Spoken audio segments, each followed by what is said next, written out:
Another capacity crowd will file onto the campus of Cal State Fullerton to cheer on the hometown Titans as they battle the Tulane Green Wave. Kurt Suzuki and the locals were cheering loud for their All-American junior, Felipe Garcia, 3 for 4 last night, a pair of RBIs. Who can quiet the hot bats of the Titans? It rests on the left arm of J.R. Crowell for the Tulane Green Wave. Designated home team tonight, Tulane taking on Fullerton, who is 1 win away from their 13th trip to Omaha and the College World Series. Hello and welcome. Rich Tulane alongside Mike McFarland.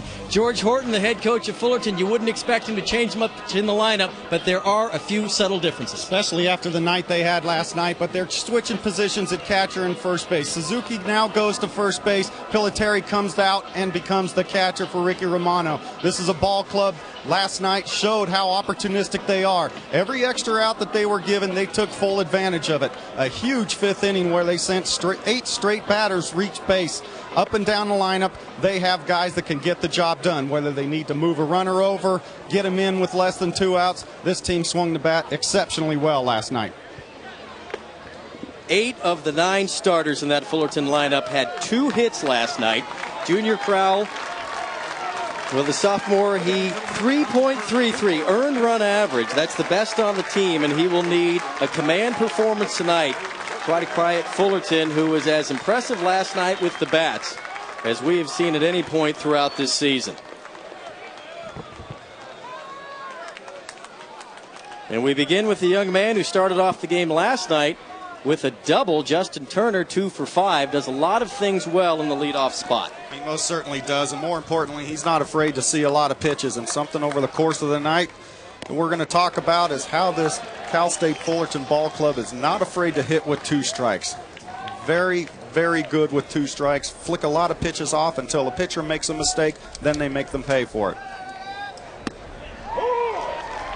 Home plate umpire tonight is Al Davis. As you look at the pitching coach of the head coach of the Titans, George Horton. 8th season at Fullerton, alumni of the school back in the 70s.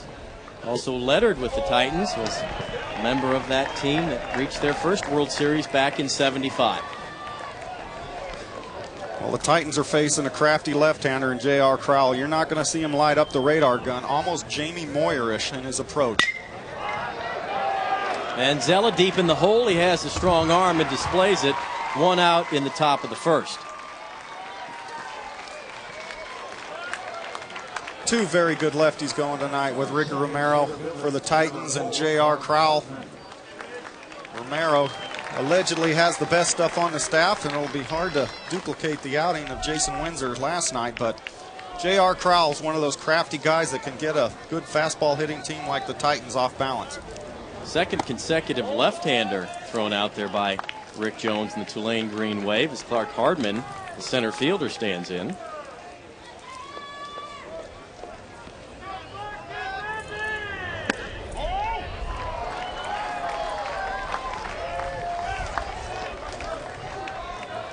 Hardman 3 hits a night ago. What an offensive display by the Titans. Sitting 2-0. Very, very disciplined hitters. They get into a hitter's count 2-0, 3-1. They're looking for a pitch in one location, and if it's not there, they spit on it.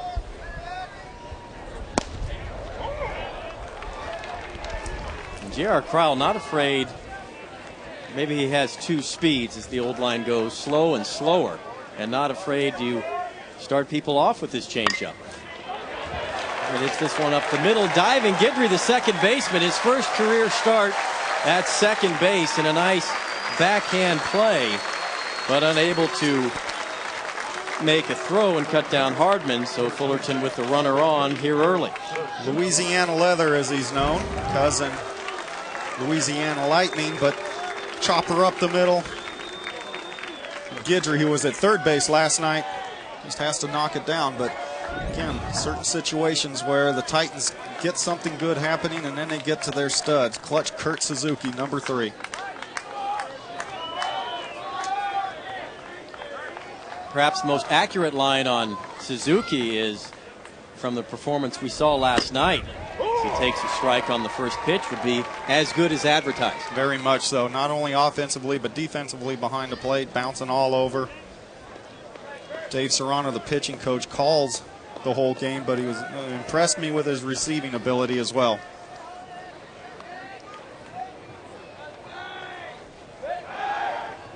Here's the very first move from J.R. Crowell, and got a hot tip saying that he has probably the best Bach move of any left-hander. Really shuts down the running game, and it'll be interesting to see if Tony Manners, the first base umpire, is going to buy into that Bach move. Has to make sure that he steps at a 45-degree angle over to first base when he comes. Suzuki hits this one into right center field. Bogusevic, last night's starting pitcher in right tonight, puts it away, 2 outs. Rick Jones said that probably his best outfielder, Ryan Bogusevic, and has outstanding speed, and you saw him cover the ground on that ball driven into the gap by Suzuki. It'll be a big lift for the Tulane Green Wave if they can get out of this first inning with no runs and get themselves feeling like they're already into the ball game. They were jumped early last night. Fullerton got 2 in the first inning and never looked back. P.J. Piliteri, 5th-year senior.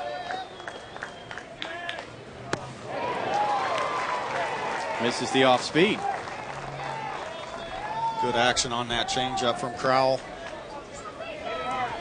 Awfully hard for the Fullerton Titans to stay back, stay behind the ball, but it's a pretty disciplined team, like I've said, and they try and work the ball the other way. They try and let the ball get deep into the hitting zone. Nice job of hitting by Piliteri. Hardman will dig for third and make it easily as the throw is finally scooped up by Bormaster. But the single to the right side by Piliteri, not trying to do too much from the left-hander, and the Titans have runners at the corners. But if you're J.R. Crowell, you'll give them the little singles the other way, the little dribblers in the hole. Haven't really seen the ball hit hard off him yet. Had the chopper up the middle and then a CNI single through the right side. Now you get yourself into a position where you have Danny Dorn, the left-handed batter, up. Plays right into Crowell's hand. He's outstanding against left-handers. Has a very, very good breaking ball.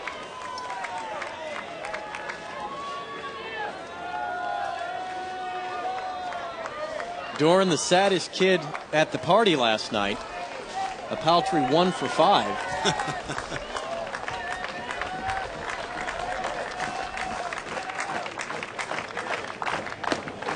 Curveball's ball 1. That's going to be a pitch that he's going to throw exclusively to the left-handed batters. He'll show it to the right-handers, but more times than not, he'll go fastball changeup to right-handers, fastball breaking ball to lefties.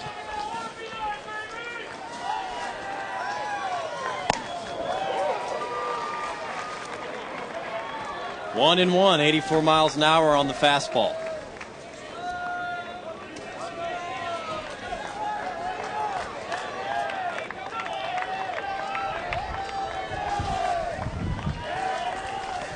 Dorn, quite a talent. Freshman All-American a year ago.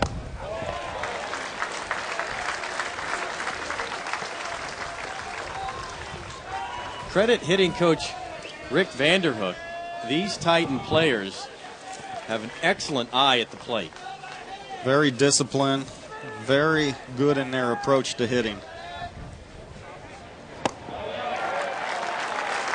Not where Crowell wants to be, behind 3 balls and a strike. Especially with hot hitting Felipe Garcia standing over there on deck. 3 hits. Came up in a clutch situation with the bases loaded in that big 5th inning and got fisted, but still got it down the right field line for a double. It's the pitch he has to make right now to get Dorn out.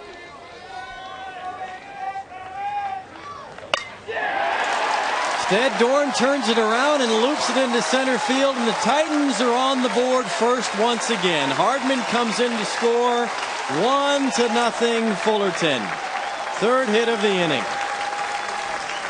Again, not exactly smoked, but a great at-bat. Get the ball up in the zone, and here's the difference between wood and aluminum. Ball up and in, normally a wood bat. That bat is exploded in his hands.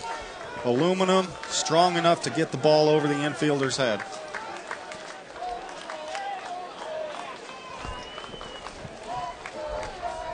situation where Crowell found himself behind, had to come in with the strike.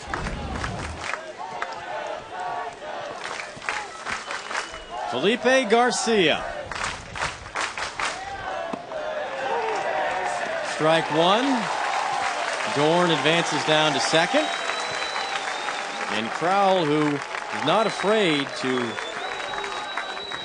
throw slow pitches up there, does have a good move to first, as you had mentioned, but well, that extra time. That time Danny Dorn went first move. Risky proposition when you have a good hot hitter up there, but knowing how slow he is to home plate and the velocity on the ball to home plate, you catch him at the right time, you're in scoring position.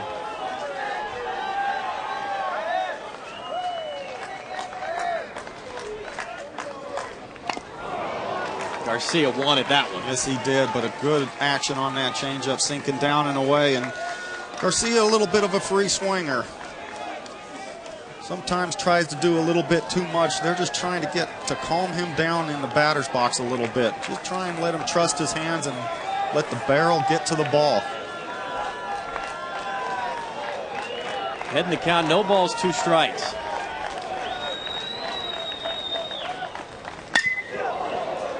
Fouled out of play. 21 pitches thus far in the inning for Crowell. Green Wave's bullpen last night did do an excellent job. Matt Goebel came in and tried to save the rest of the staff. Yes, he did. Of what they hope to be a much more competitive contest tonight. Absolutely cannot throw a strike in this situation. 0-2 to Felipe Garcia. Try and bounce a changeup in the dirt. Curveball in the dirt, something to use his aggressiveness against him. Living dangerously. He's shown you that he's aggressive. He's up there in full hack mode constantly. And that's the confidence of these Titan hitters, feeling that anything that reaches home plate on a fly, they have a good chance of centering it. But as a pitcher, you have to use that against them, especially in this situation. Military at third, Dorn down at second. Titans looking to add to their 1-0 lead. Chop. Boormaster boots it, long throw, not in time. Another Titan run across the diamond. And it's something that we had talked about before we started the show tonight, and it's been the inability of Tulane to catch routine ground balls. And defensively giving this Titan team extra outs. Ball comes up high on him, and sometimes when he got there, he saw how the glove was in front of the face. Boom, right there. You take your eye off it for that split second. Hit the ejector button and came out. And good hustle by Garcia down to first base. But again, extra outs always come back to haunt you. Error on the third baseman, Boormaster. Crowell needs to bear down. 1-0 to Bobby Andrews. As long as this inning's been, we have yet to see a Titan hit the ball hard. Been lucky with their location where it's been. If you just open yourself up to disaster when you give these guys that many outs. And fouled out of play. Titans 19 for 38 last night. 3 for 6 thus far today. So I tell you what, you hit it a 500 clip. That looks like a pretty good recipe to get to Omaha. It's going to depend how Romero comes out now in the bottom of the first. Bottom of the first, see how he comes and approaches his game. Big swing and a miss. Good breaking ball. Now there's a good pitch to the right-hander. Had yet to throw one in any situation. Well, Andrews finds himself down 1-2. Again, get to this 2-strike count with this Titan team. They just peck away, flick away. It's hard to put them away.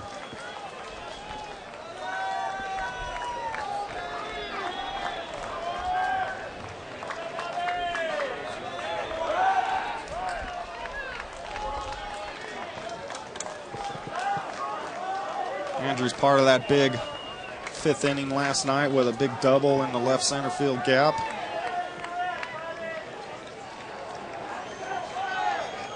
Team that just feeds off its offensive success. Up and down the lineup. One guy gets hot, it just seems to carry over to the next guy. And boy, they were up there taking good aggressive swings and more importantly, running the bases aggressively. Hiding behind those Titans is tonight's starter for Fullerton, Ricky Romero, as Andrews grounds this one. Manzella, long throw across the diamond and just does get him. Good hustle down the line by Andrews, but Manzella, the shortstop, displaying his strong arm. And let's check in with Dave and Tony back in the studio.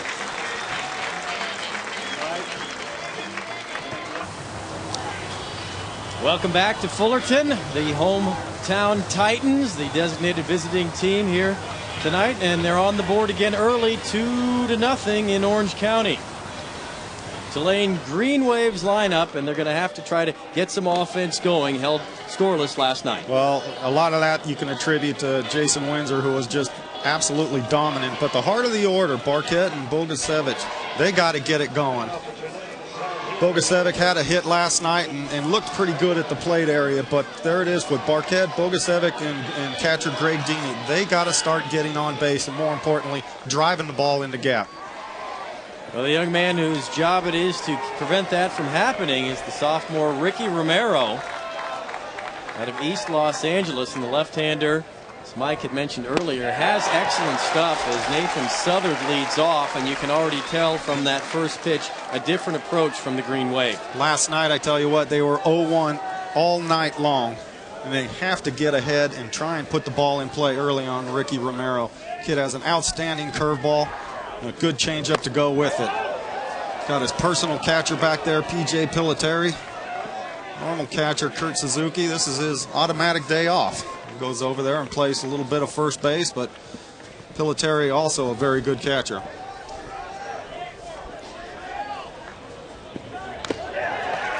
Southern fouls that one away. Ball and 2 strikes. Who says catchers aren't athletes? Look at him over there, ready to range. We saw Piliteri last night. The best in the nation. Exactly. And there's a lot of them out there, but I tell you what, been very impressed with the way Suzuki does his job. 1-2 to Southern. 2-2. Ricky Romero a little fired up here. Good pop on his fastball early on. Team went out and got him a couple runs right off the bat. Now it's his job to throw a 0 up this inning and get those big bats back in there and working for him.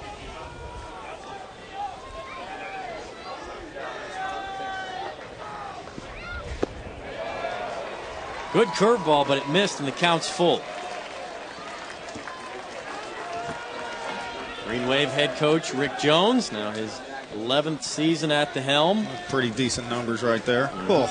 9 times advancing the Green Wave to the NCAAs. This just their 2nd Super Regional. Southern fouls it away, and they made the College World Series back in 01. And I think they are sick of seeing the Fullerton Titans in big games. As you can see there, 0-7. But to his credit last night, Rick Jones, 9-0 blowout game. Never stopped coaching. Never stopped encouraging. Never stopped trying to get the kids going.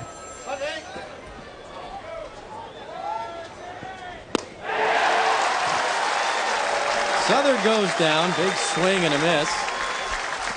1 out in the bottom of the first. Good start for Ricky Romero. And Bogusevic getting the scouting report. Well, they're talking, well, you better gear for the fastball, guys, because it gets on you in a hurry. One thing I've seen from Romero and Jason Windsor last night, very fluid in their deliveries. Pitching coach Dave Serrano does a great job with these young arms. Shortstop Tommy Manzella, first pitch swinging. Fly ball to right field. Andrews puts it away. 1 pitch. We've got out number 2. Well, I like what I'm seeing, though, so far from the Green Wave. Both times, that's the MO on this Titan ball club, on this pitching staff. They get strike 1, and then they start to work the corners. Then they start to throw their off-speed pitches. They start to expand it. You get yourself in a hole real quick, as you see Dave Serrano. And then you start playing into the pitcher's hands. So the Green Wave right now coming out swinging right off the bat. Left fielder, Matt Barquette, who had a tough go of it last night. Well, everybody did. Everybody did. And, again, chalk it up to Jason Windsor. About one of the most dominant pitching performances I've seen.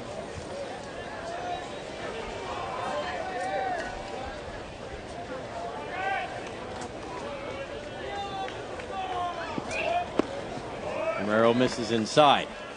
Early on, trying to overthrow that breaking ball a little bit instead of letting that natural reaction. And Rich, we were down here on Thursday and on Friday and saw how they were trying to work with that breaking ball, and Coach Serrano talking about keeping it down in the zone. Big swing and a miss. This last night's starter. Pretty good line.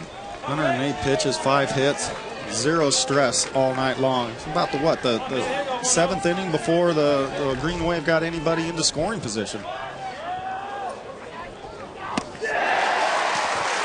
Romero picking up where Windsor left off. He strikes out 2 and makes it a 1-2-3 bottom half of the first. Through 1 at Fullerton, the hometown Titans leading by a pair.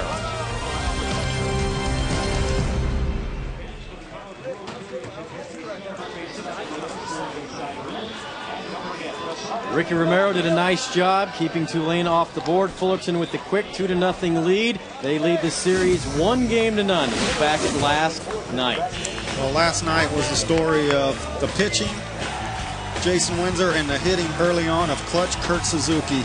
You get that run on the board. Look at the fired up mentality of the Titan team, and then the big 5th inning where things they capitalized on every opportunity they had. Sent 8 straight batters reaching base. Hit after hit after hit. The big double here by Andrews in the gap.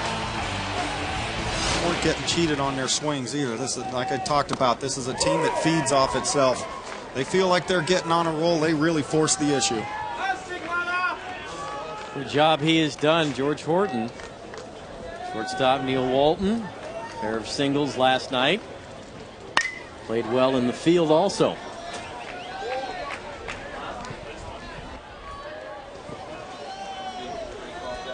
Numbers from last night, all one-sided. 19 hits for the Titans. Bogasevic with the 14 hits and the 8 earned runs, and just a big night from Jason Windsor. It's what you want out of your horse. Set the tone, game 1. Coach George Horton had a little meeting with the hitters there early on, telling them to stay back, stay patient, let the ball get deep into the hitting zone, like we talked about in the first inning. Said, beware, guys, we have yet to see his #1 move over to first base. Bormaster fields this one cleanly. And Walton is retired. First out here in the top of the second. And when you're out in front of a ball, you're going to see a lot of balls chopped, a lot of balls pounded into the dirt. When your weight gets moving forward and the hands are starting to carry forward because your legs aren't underneath you anymore, boom, that's where you get the choppers. And so far, we've seen a bunch of them.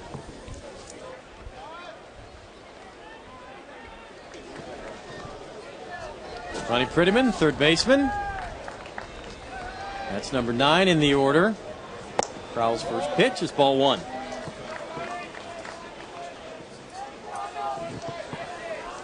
Three left-handers in this Fullerton lineup. Interesting to see if they get into certain situations, if they pitch around the righties to get to the lefties, and a good curveball of Crowell.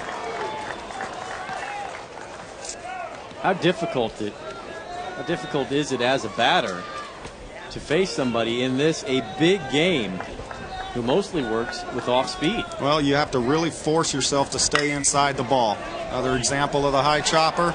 Guidry bobbles and has time to recover at second base. Prettyman is the second out here in the top of the second. They do a pretty good job of trying to stay inside the ball and try and work it the other way. And they're really going to have to fight against themselves to want to get into a pull mode. Because if you try and go up and pull J.R. Crowell, you're going to get yourself out all night long. Rick Vanderhook obviously not pleased with what he's seeing, the hitting coach.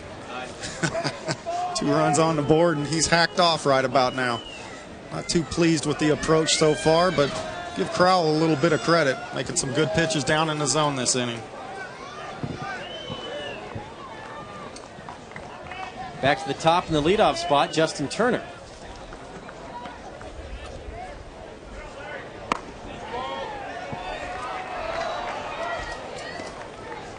.68 miles an hour. Slow and slower. Makes that 84-mile-an-hour fastball look like 94. There is the fastball, and Turner gets into this one, driving Bogusevic back. He reaches up. He's unable to make the catch. It's off the wall. Turner is going to hold it second with a double.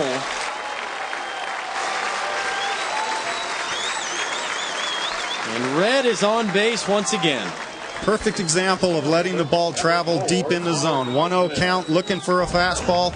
Watch how Turner keeps his hands inside the ball. Look at the lower half. Doesn't leak forward. His body weight didn't leak forward until the swing was completed. Stays through it and drives it to right center field. Little man has a bit of pop in him. Titans again with the runner in scoring position. And Hardman, who singled and scored a run in the first, takes the fastball for strike one.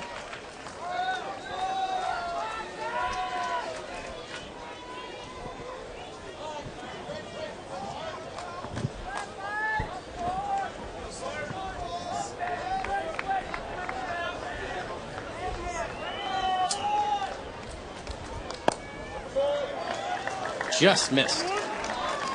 Again, you can't get yourself into any position to look for a certain pitch unless you're way ahead in the count with J.R. Crowell. You have to trust yourself, get your load, get your hand started all at the same time, and then just adjust to the off-speed pitches. Hard hit right at Guidry. But he's down to a knee, and 3 ground outs with the double mixed in for good measure. And a good inning for Crowell. We head to the bottom of the second to see if the Green Wave can get something going offensively.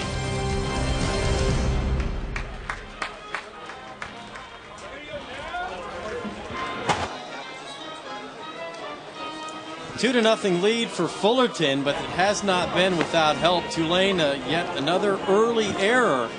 And they had a few of them last night as well that opened the floodgates. Yeah, they did. And again, we talk about how well this Fullerton team capitalizes on that extra out. Bogusevic with the bad throw and then the bunt. Again, this Titan team likes to put pressure on the defense. They move runners. They'll bunt at any time, any situation. You just can't afford to give the extra batters up and down the lineup what they have, an extra out. And then here was a big run, the second run of the inning with the error on Boardmaster at third base. Just leads to another opportunity for the Titans. Finished second in Conference USA, did the Green Wave. But swept through the regional down in Oxford, winning 3 straight, beating Washington twice. But not the performance they had hoped for last night. Brian Bogusevic, starting pitcher. Last night also bats cleanup for Tulane. Sophomore with all the tools. Young man hails from Oak Lawn, Illinois, outside the Chicago area. We talked about it last night, but it bears repeating. Rick Jones had mentioned one of the most enjoyable kids you'll ever coach. All those kids at Tulane, great work ethics.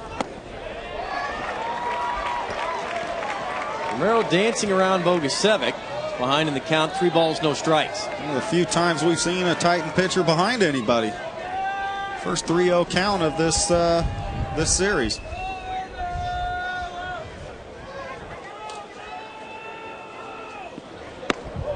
Taking all the way for strike one. When we talk about being aggressive early in the count, still go up there looking for a fastball. But just not for the sake of swinging at any fastball. You're looking for a pitch in a certain location.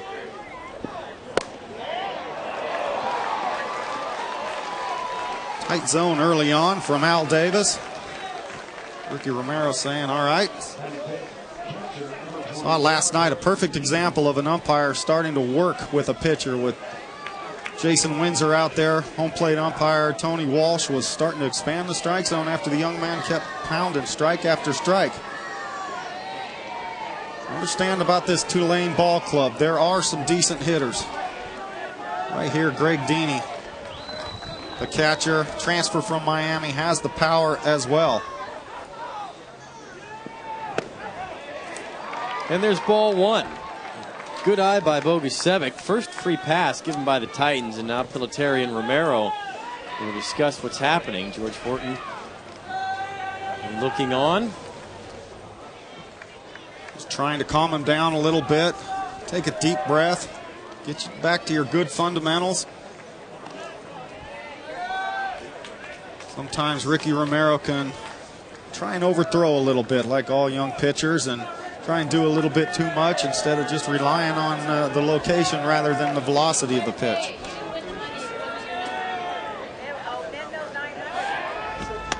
Keep an eye on Bogusevic.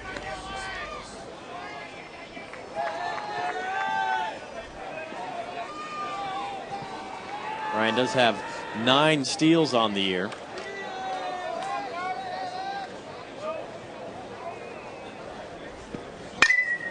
Heaney stings this one into center field. Hardman will play it on a hop, and the Green Wave have a little something going here in the bottom of the second. Yes, they do. Good at-bat by Greg Deaney. Good solid approach. Fastball out over the plate. Didn't try and pull it or do too much with it. That's what this Tulane ball club has to do. Understand that in the regionals, only 3 extra base hits all weekend long. So they are a base-to-base type of ball club. Manager Rick Jones likes to get some things going. Not afraid to use the hit and run or the steal to create holes in the defense, and another ball club that'll put pressure on them. Wes Swackhammer standing in, nobody out, 2 runners aboard. Squaring the bunt. Romero step off, and Terry getting some signals from the dugout. Well, he's setting up the bunt defense right now, probably telling Ricky Romero, you have the ball right at you to the third base side, and Swackhammer's job is to make the third baseman field this ball on the bunt.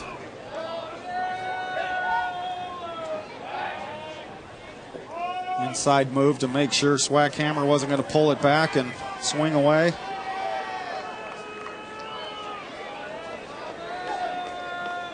Anything hard back to Romero, you'll see Prettyman bounce back to third base. Swackhammer squares and pulls it back and takes strike 1.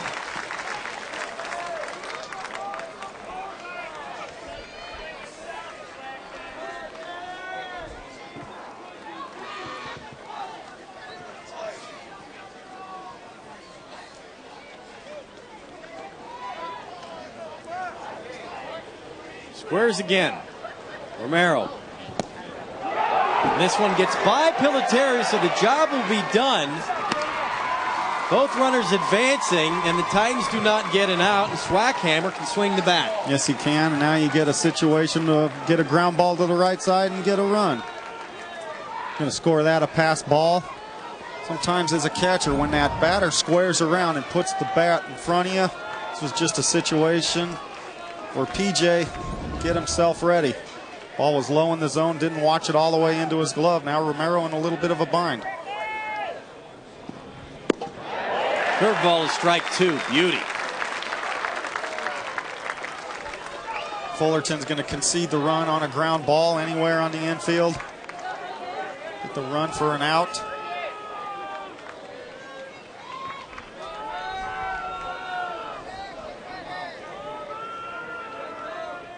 Romero from the windup and the 1-2. Swackhammer chases the curveball. Piloteri gets it out of the dirt and throws him out. Nice redemption for P.J. Piloteri.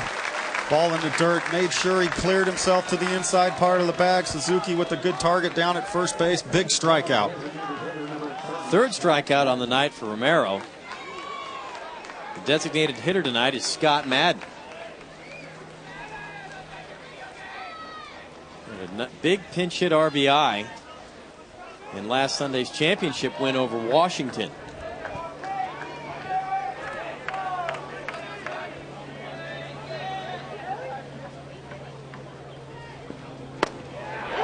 Fastball on the inside part of the plate. Romero's ahead in the count, 91.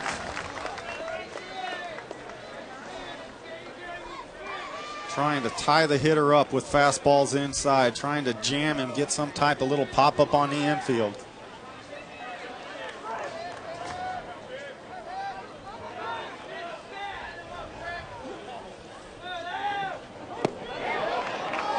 Curveball missed, counts even. Look at Scott Madden's numbers on the season.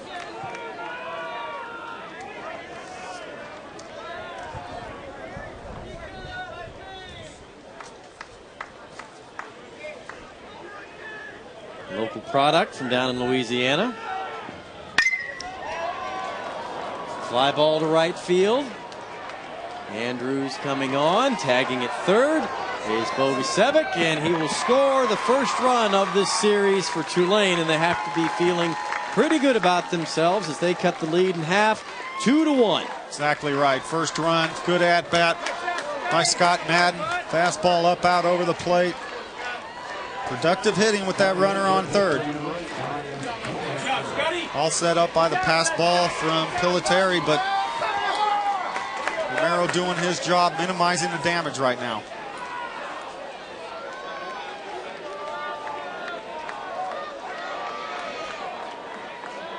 Two outs. Runner still in scoring position in the catcher Greg Deeney, and Brian Bormaster, the third baseman who made an error in the top of the first, has a chance to make amends. It's behind the count off of the curveball, 0-1. There's that good biter from Romero. Good action on it. Has a little bit more sweep than we were led to believe. We thought it was a little more over the top, but I think he can get on the side of it more effectively when he throws it to the left-handers.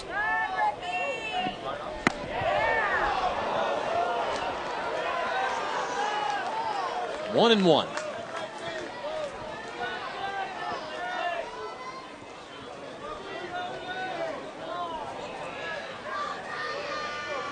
This Tulane ball club, to get themselves on a roll, needs someone to come up with a clutch hit, a big two-out base hit.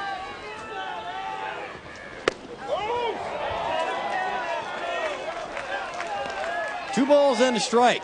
Home plate umpire tonight, Al Davis out of Tallahassee. And Al's not in too much of a giving mood throughout the first couple innings of this one. A little bit tight. It's up to the pitchers to make the adjustment.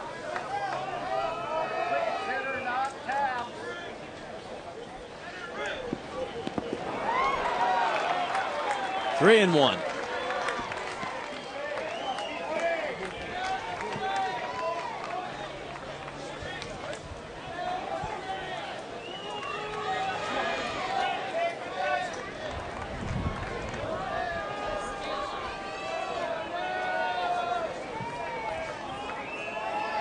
Got to look for a fastball out over the plate.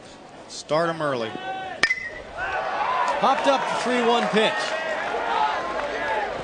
Piliteri, the first baseman, or Suzuki, the first baseman tonight, puts it away. But the Green Wave push a run across, and Suzuki will lead off when we come back.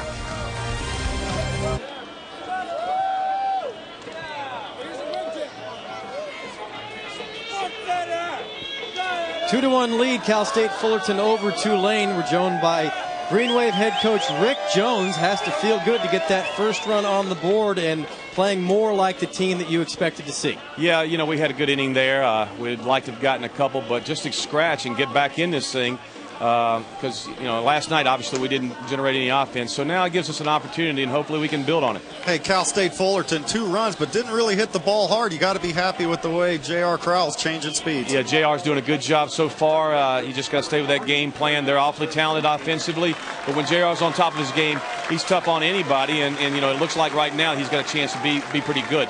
Thank you, Coach. Best of luck. Okay, thanks. Rick Jones, what a job he's done down at the Tulane University, private institution. And talk about opportunity to get some things going. $40,000 a year for tuition. Great value to get an education from premier universities in the country. As Suzuki, first pitch swinging, Bormaster over to Swackhammer, and Suzuki is retired. Clutch Kurt now 0 for 2 tonight. Sneaky fastball from J.R. Crowell. Not afraid to use it, not afraid to locate it. Fastball on the inner part of the plate. Suzuki pounded that one into the ground. A little late on it. P.J. Piliteri, tonight's catcher.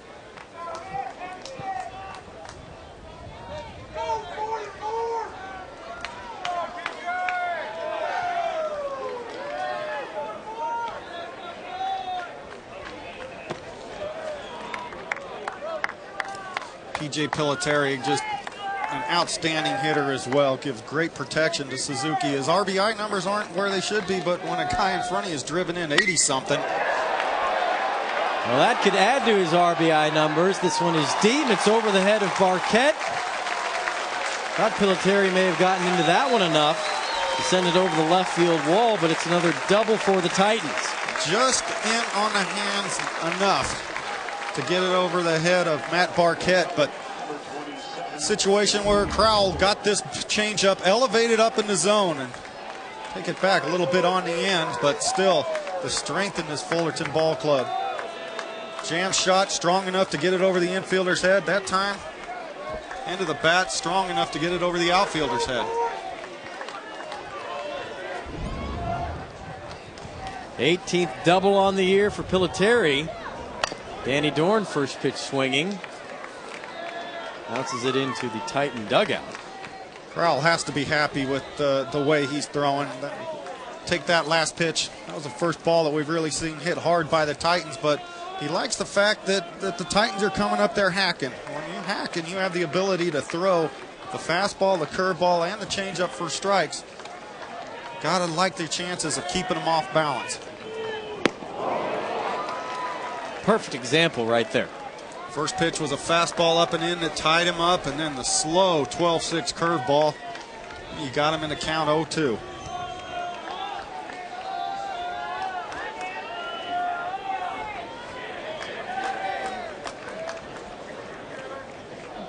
Piliteri down at second. Dorn able to lay off. Crowell's sweeping breaking pitch. You know, as a hitter, in the back of your mind, you know he's got that fastball, so you still have to gear for it. But you have to protect against the curveball. That's where the fun comes into play. Easier said than done. Well done by J.R. Crowell. Notice how that ball starts right out at that left-handed batter.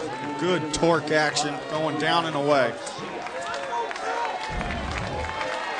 Here it is. Look at that. Almost at the numbers of Danny Dorn before that ball started its sweeping action away from him. Good action on that breaking ball. Now you got a hot hitter in Felipe Garcia, who had that ground ball that was booted at third base by Bormaster.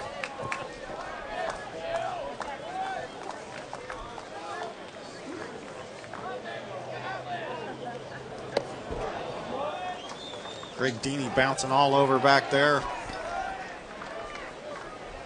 And if there was anybody in this lineup who would play into Crowell's hands, it would be Garcia. Free swinger, exactly right.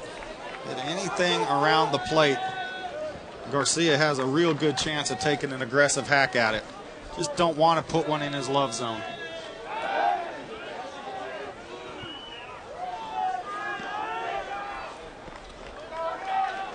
A bit quiet here in Fullerton. Not used to seeing their hitters a little off stride.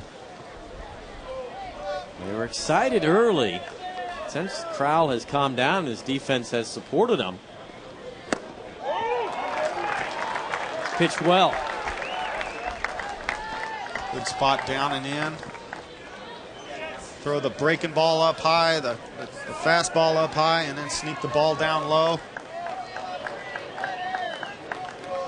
2-0 count with Bobby Andrews on deck. Might want to pick your poison here.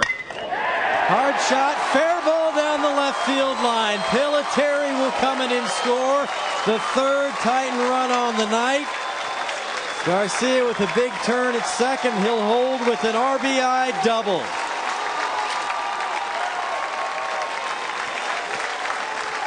Well, I just said with Bobby Andrews on deck, so what do? You throw him the changeup. Not a bad pitch. It's the right pitch, just a little bit too much of the plate, and he pulls it right down to third baseline. The right pitch, wrong place, wrong execution. Give all the credit to Felipe Garcia, just swinging the bat very, very well early on in this tournament. Well, that is the game of J.R. Crowell. Get the opposition to hit the ball on the ground. You see Piliteri, who scored, got one up in the jet stream for his double, but there are several of these that have been well placed, and that is luck of the game when you're hitting it where players aren't. Coach Jones out there for a meeting right now, just trying to calm his young man down, saying, look, son, they've hit one ball hard all night. 6 hits, one ball hit hard. Even that ball Garcia hit was off the end of the bat. It was just placed in the right spot. The irony of that is the big double last night by Garcia was a soft shot as well. Exactly right. A little jam shot over the first baseman's head. Big 2 outs RBI. 2-out RBIs, difference in a lot of ball games. Bobby Andrews stands in. First pitch swinging. It's a harmless fly ball to Bogusevic. And that will end the top half of the third, but not before the Titans put together 2 doubles and score another run. They lead 3-1.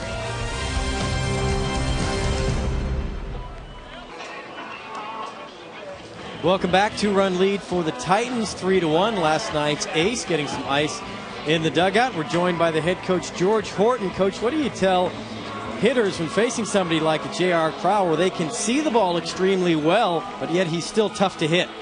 Yeah, that's exactly what we talked about. We're going to have discipline in the strike zone, and you're going to see that slow stuff very well, and we're going to have to take away the contrast and speeds. Obviously, he pitches back and forth, and that's going to be the challenge of whether we can have a good pop at him or not with less than 2 strikes. Coach, looks like Ricky Romero's a little wound up tonight, a little bit of overthrowing. How do you calm him down?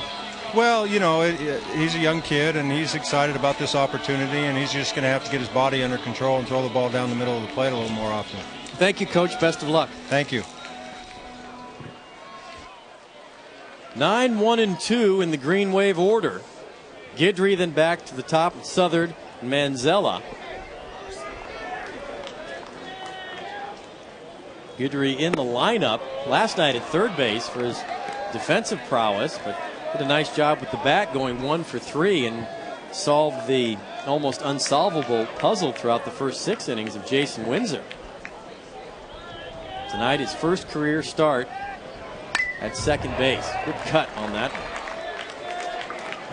I like what I've seen. They're talking about his defensive ability, but Tim Guidry gone up there and had aggressive swings night at bat after at bat. Trying to make most of his opportunity. And one of the great parts of this College World Series are watching people, whether they be pitchers or position players, emerge and shine in the spotlight. The unknowns that step up. This Tulane ball club is a team that on any given night someone steps up big for them. That's what they talk about. They said we are the true definition of a team. Anyone on any night can carry us. High pop up, turn to the second baseman. We'll put it away for out number 1.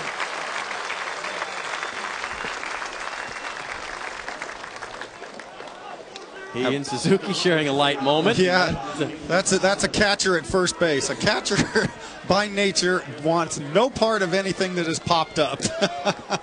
Behind home plate, yes, we'll take it there. But if it's out in the field of play, better have a good third or first baseman that'll come down the line and catch it. A shot of Suzuki's battery mate right there, Jason Windsor, icing that valuable right arm. And both of those young men drafted by the Oakland A's in the early rounds. As Southern turns on this one and drives it to deep left field, but making the catch is Dorn on the warning track. Good aggressive swing right there by Nathan Southern. Came up in a situation expecting a fastball, and this is the Tulane hitters that I expected to see last night.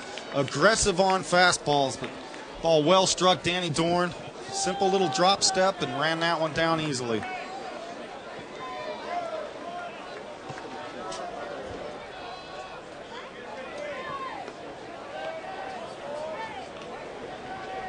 Manzella hit the ball hard in his first at-bat. As the fastball is low to right field, and Andrews able to make the catch. Tulane not having the baseball luck on their side throughout the early part of this game. They are hitting Romero well. Haven't found many holes, nor have they found many gaps. And seemingly everything that the Titans put a bat on has found its way to land somewhere safely. Well, something about the rhythm they may have gotten themselves into last night. The comfort, the expectation of going up and getting a hit. Something that Tulane has to work themselves back into. and get that positive feel, get those good vibes in the batter's box again. 1-2.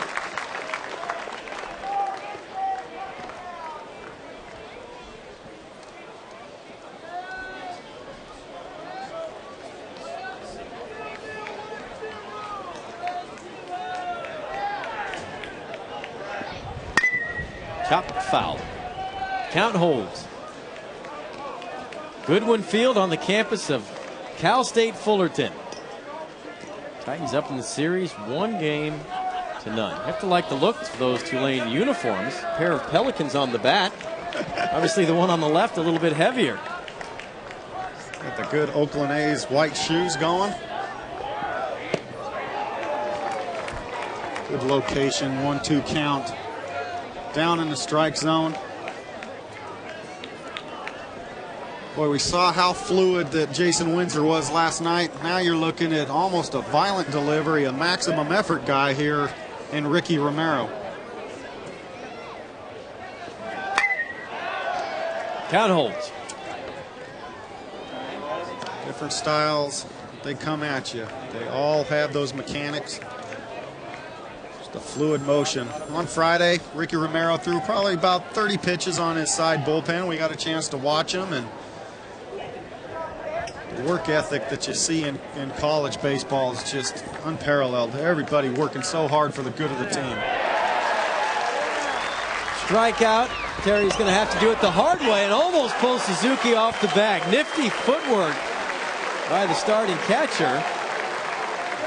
And we are through 3 innings. Let's check in with Dave and Tony.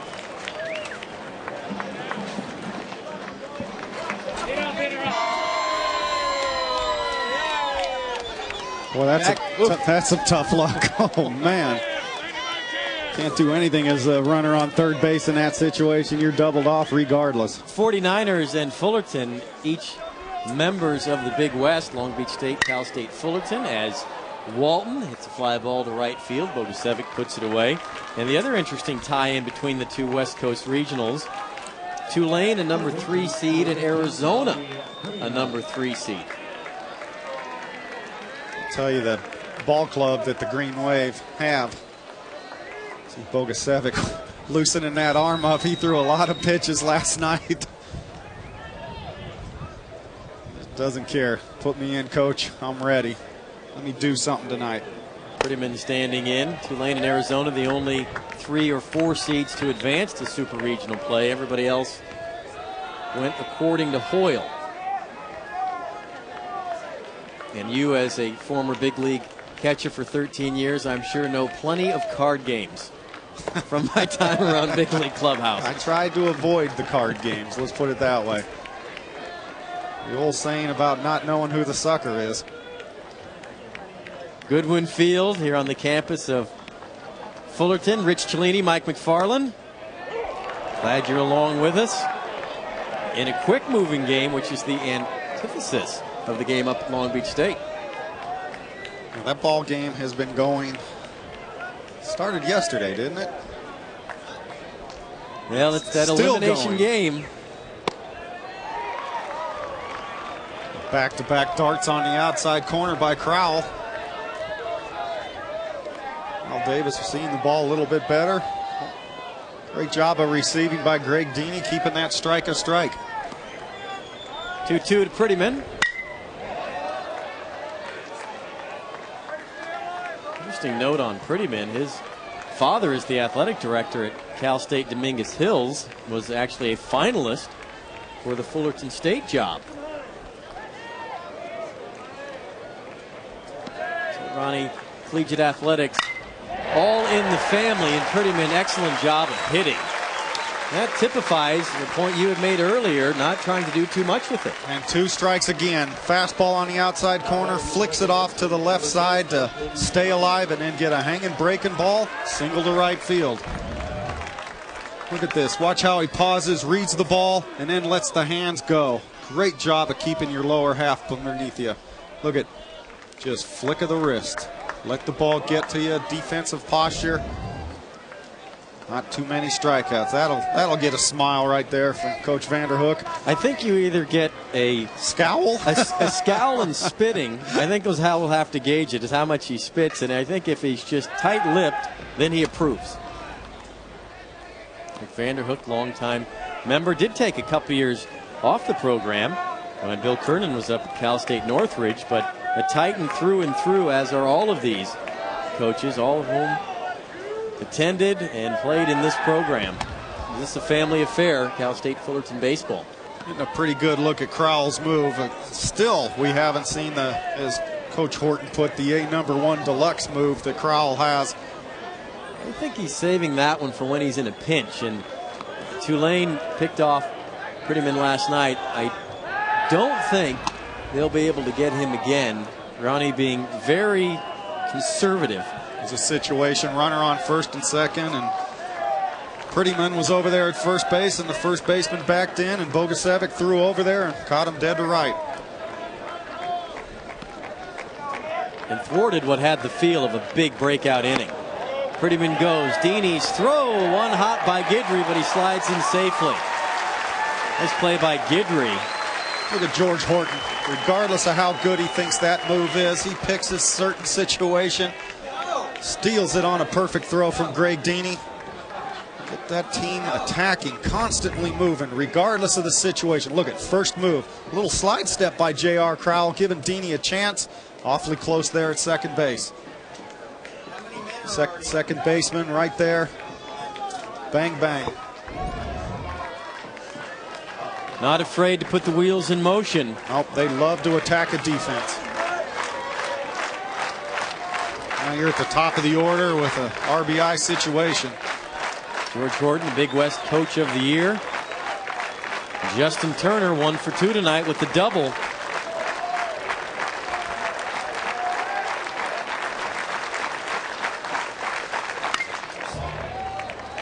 Good cut. A couple ways you can adjust as a batter. A lot of times against a pitcher that's not throwing near as hard, you'll see a lot of batters scoot way up in the batter's box. Justin Turner, not one of those guys. He stands in the same location time in and time out.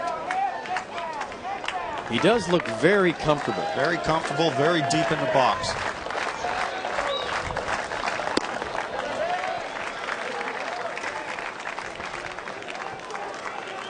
Two and one. Except for about a pitch or two. I like how Crowell has been down below the knees.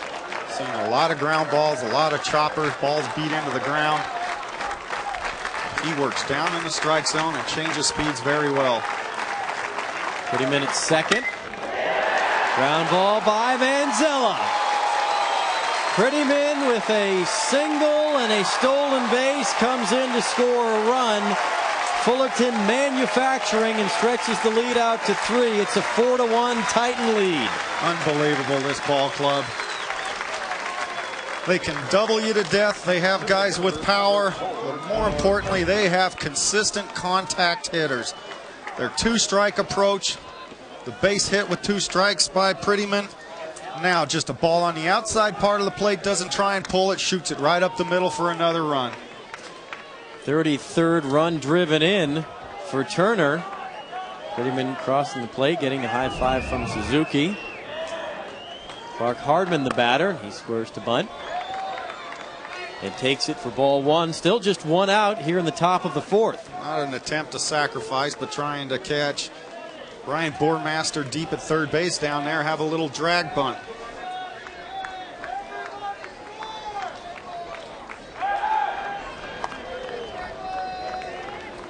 First base coach Chad Baum over there has his work cut out for him, trying to read the move just as much as the base runners. He's trying to see that #1 move from Crowell. More times than not, base runners rely on the voice of the first base coach, especially at this level.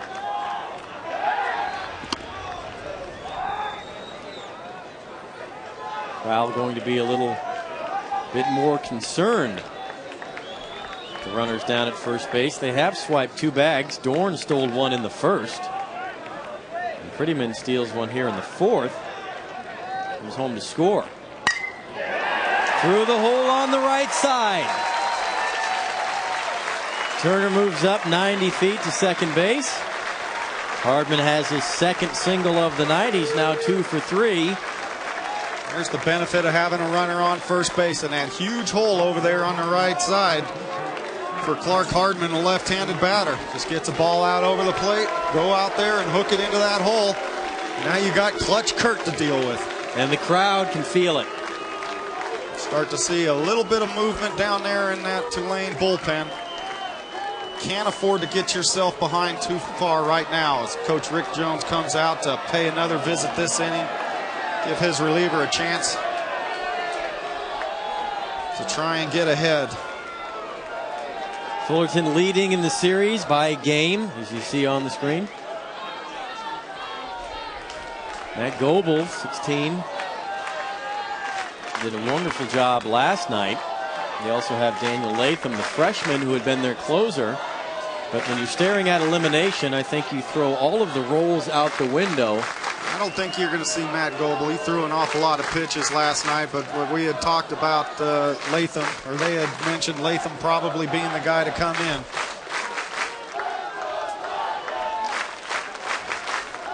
Latham is their closer with an outstanding slider. And there is no tomorrow if you drop this ball game. He can come in and close the door right now if he has to.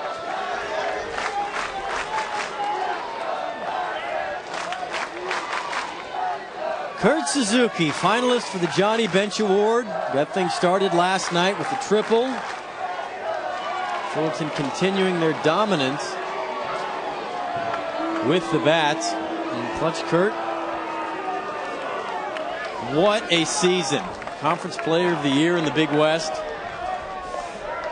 And oh, by the way, slugging at a .731 clip in one of the toughest conferences in the country. You know, as well as Kurt Suzuki has done this year, having P.J. Piliteri behind him, another outstanding hitter, guarantees he's going to see some pitches in certain situations. Fly ball to left field, shallow. Barquette playing very deep, has a long run, but makes the catch. 2 outs in the inning. Another first pitch swing from Kurt Suzuki.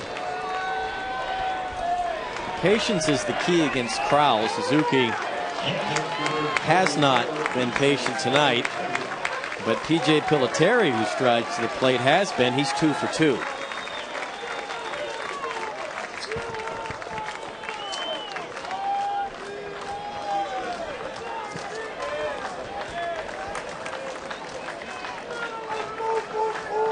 Big chance for Piliteri here to just keep putting the pressure on J.R. Crowell.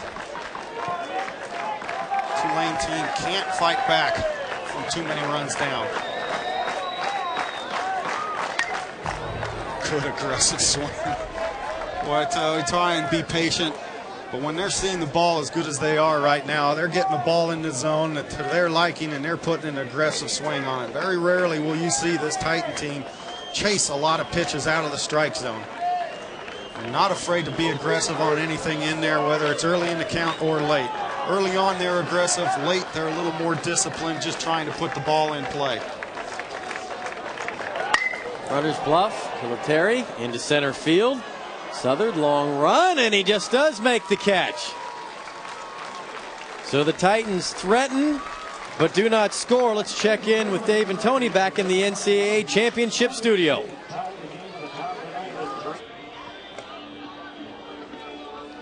Three-run lead for the Titans, but it could have been much more. The head coach and his starting pitcher discussing strategy in the dugout. He's saying you're using their aggressiveness against them. That's good. Don't be afraid to get the ball inside. You saw him with that jamming motion there.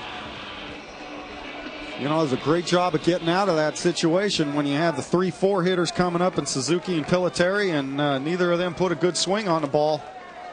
A little bit of a pick-me-up there for J.R. Crowell. Matt Barquette, the left fielder, will lead off. Fouls off the first offering from Romero.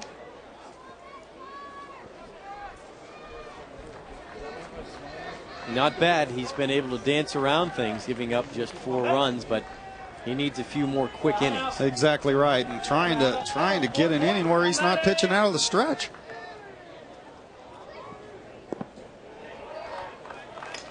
Nice block by Piliteri.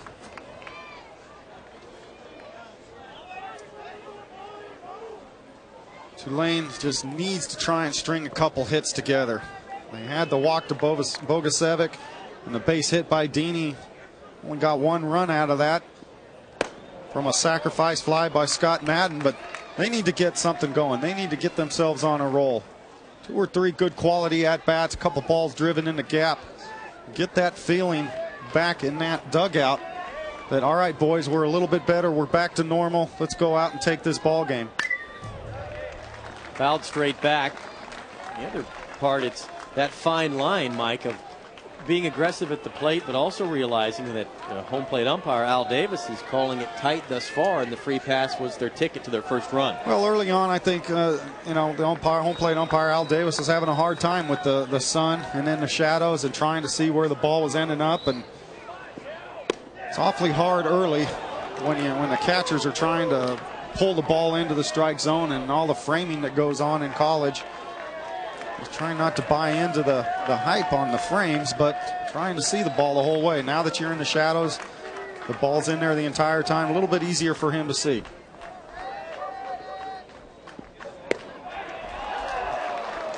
Second free pass issued by Romero.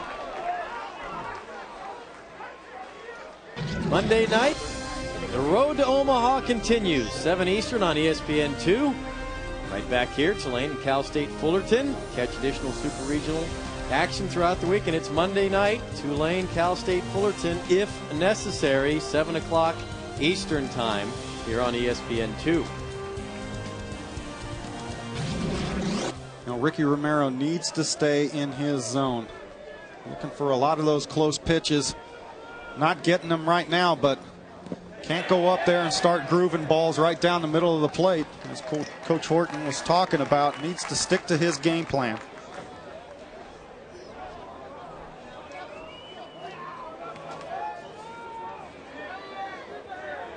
Bogusevic is the recipient of the last free pass, other favorite sport, football, and one would imagine he would be outstanding on the gridiron. Tall, good speed, big build.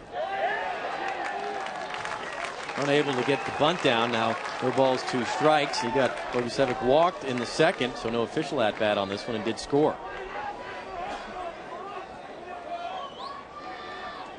Maybe Brian trying to do a little bit too much there in that situation, trying to move the runner along. I think Coach Jones would rather see him try and drive a ball in a gap rather than put down a sacrifice bunt.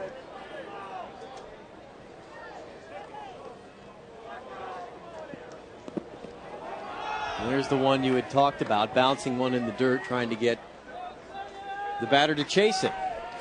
And you need confidence in your catcher, the ability of the catcher to block a ball in the dirt. If you're going to call for a breaking ball in this situation, 0-2, I know as a catcher, you know as a pitcher that you're going to bounce it. You have to be ready to block it to instill that confidence in that pitcher that it's not going to end up a wild pitch. 2-2.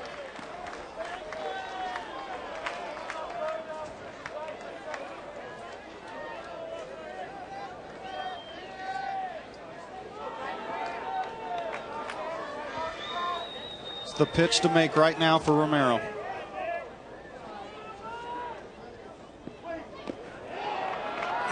Terry able to block it, and the count is full. So Romero pitch away from walking the first 2 he faces here in the bottom of the 4th. And this one would hurt because you had Bogusevic at an 0-2 count. Trying to be a little too cute, trying to make him chase instead of being aggressive in that strike zone. Now 3-2 count. Interesting to see if Rick Jones starts Matt Barquette over at first base.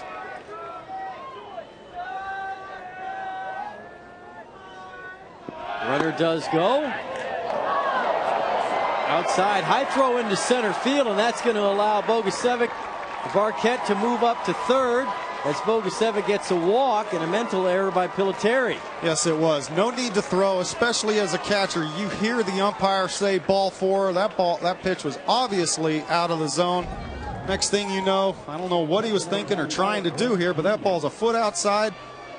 Whether he's working on his throwing mechanics or what, but all it did was put a runner into scoring position and get a visit from Coach George Horton.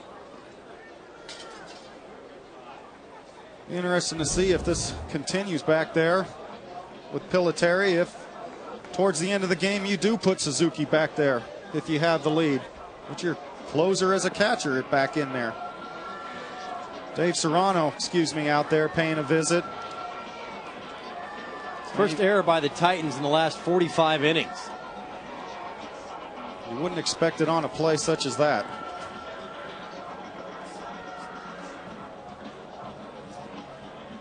So all of what is going on, big opportunity for the Green Wave, but gifts, a pair of walks and an error. Green Wave have an opportunity cut into the 3-run lead. Well, there's no reason to get cute and walk guys in this situation. Your team has shown that they're getting some hits. They're putting runs on the board. The last thing you want to do is to give base runners to the Tulane Green Wave. You want to make them earn it. Leadoff walks. The bane of every pitching coach. Deeney, the catcher, with the team high 11 home runs on the year. The swing of the bat could make this one a 4-4 tie.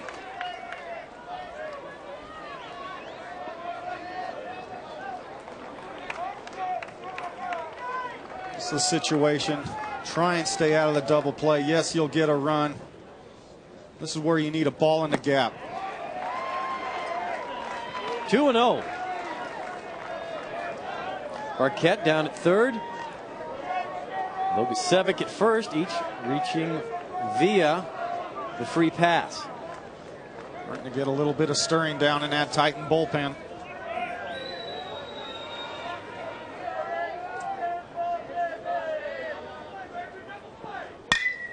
Rip base hit. Barquette will score. 4-2. The lead is cut in half. Now you got things going as a Green Wave. Couple walks, a good base hit, a line drive base hit. You keep the train moving, keep the pile going. Step by step, aggressive 2-0 count, gear for the fastball. Deeney gets it and smokes it into left field. Now you're in a situation where you might want to think about dropping one down to get yourself one run closer possibly. Swackhammer up there the first time, tried to bunt and ended up striking out. A little square again. Romero keeping an eye on Bogusevic. Tulane with the rally here in the fourth. Looking to win this one and push it to game 3. And a ticket to Omaha and the College World Series. Rick Jones got his team there in 2001.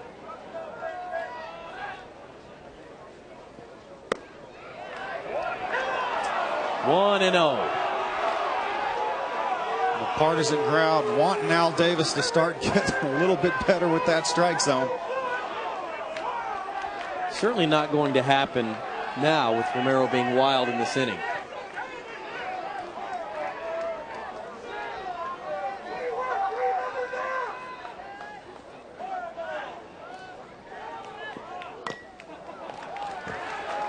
Swackhammer unable to get the bunt down, fouls it away, ball into strike.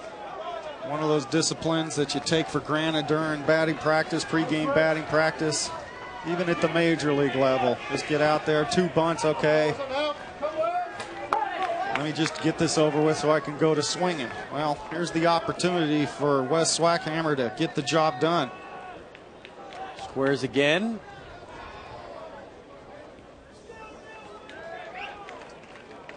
Just taking a look to see if they are going to pull that thing back and do a little butcher swing and pull it back and put it in play on the ground with the runners moving.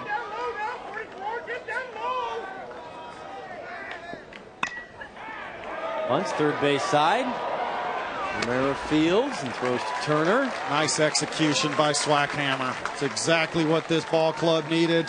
Now you have an opportunity with an out to get back in within 1 run.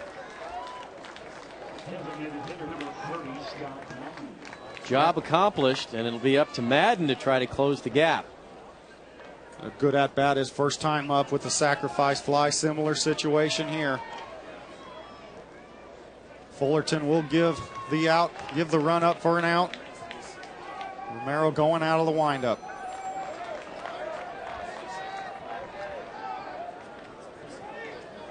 Big point in the ball game, and the series for that matter. Madden, who did not start last night, finds himself in the DH role tonight with an opportunity to try to push the Tide the Green Waves' way.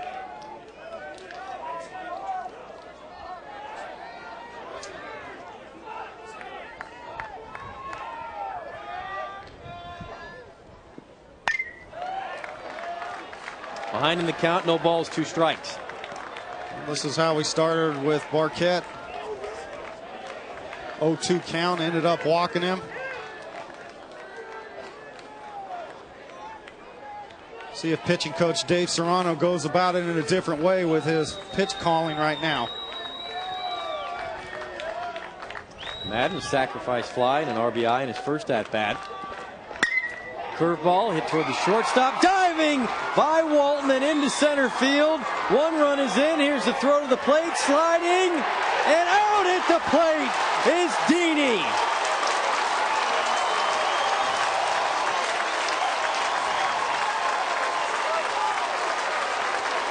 And Deeney is shook up. Hardman, the center fielder, with an excellent arm, and he displays it there. But the Green Wave catcher is groggy.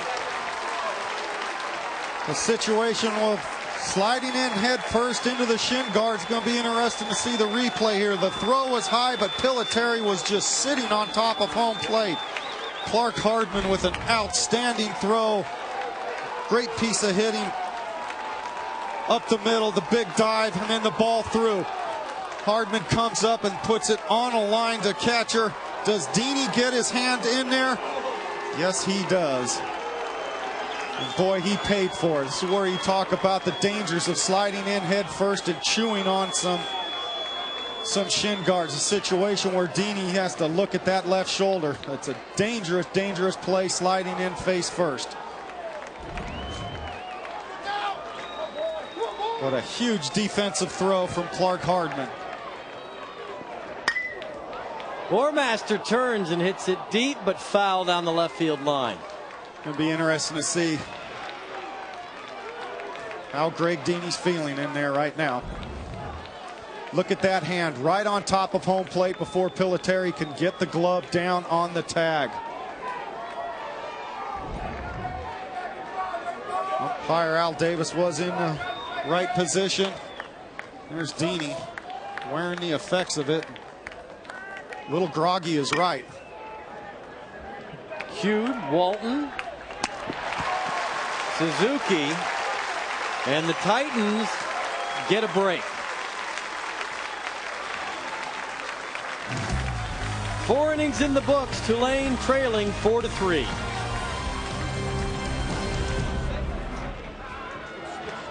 NCAA Championships on ESPN2. The Road to Omaha is brought to you by the CyberShot T1 camera from Sony, like no other, and eLoan. For mortgage, home equity, and auto loans, visit eLoan.com. A better way to get a loan. Home of the Titans, Cal State Fullerton. They've been Division I for just 30 years. But oh, the success they've had, looking for their 13th trip to Omaha. And when you get breaks like these, it looks good in your favor. Look at Greg Deeney's hand clearly on top of home plate before Piliteri gets the tag down. Folks, if there's ever a scene of why you never slide into home plate, look at Greg Deeney's head, neck, shoulder, just taking the brunt of that shin guard. Better opportunity if he goes feet first, he can be the one delivering the blow, sliding right through. A great athletic effort, and Deeney back out there. You're not going to keep that stud out of this ball game. No chance whatsoever. And now the Titans find themselves, all right, boys, we're in a little bit of a ball game. Tulane showing a little bit of fire. Clutch base hit by Scott Madden. and Ricky Romero. Both walks ended up being the ones that scored. Danny Dorn, fly ball to center field. Southard catches it before the warning track. 1 out. Huge inning right now for J.R. Crowell to get his ball club back in there in the 5th inning. You have to put a 0 up on the board after your boys just scratched and clawed out 2 runs for you to get you right back into this ball game. Felipe Garcia coming up. Doubled and drove in a run.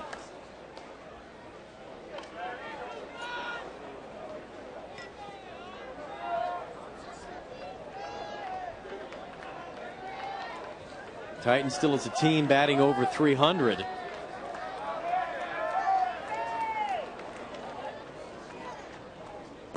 And breaking ball is ball 1.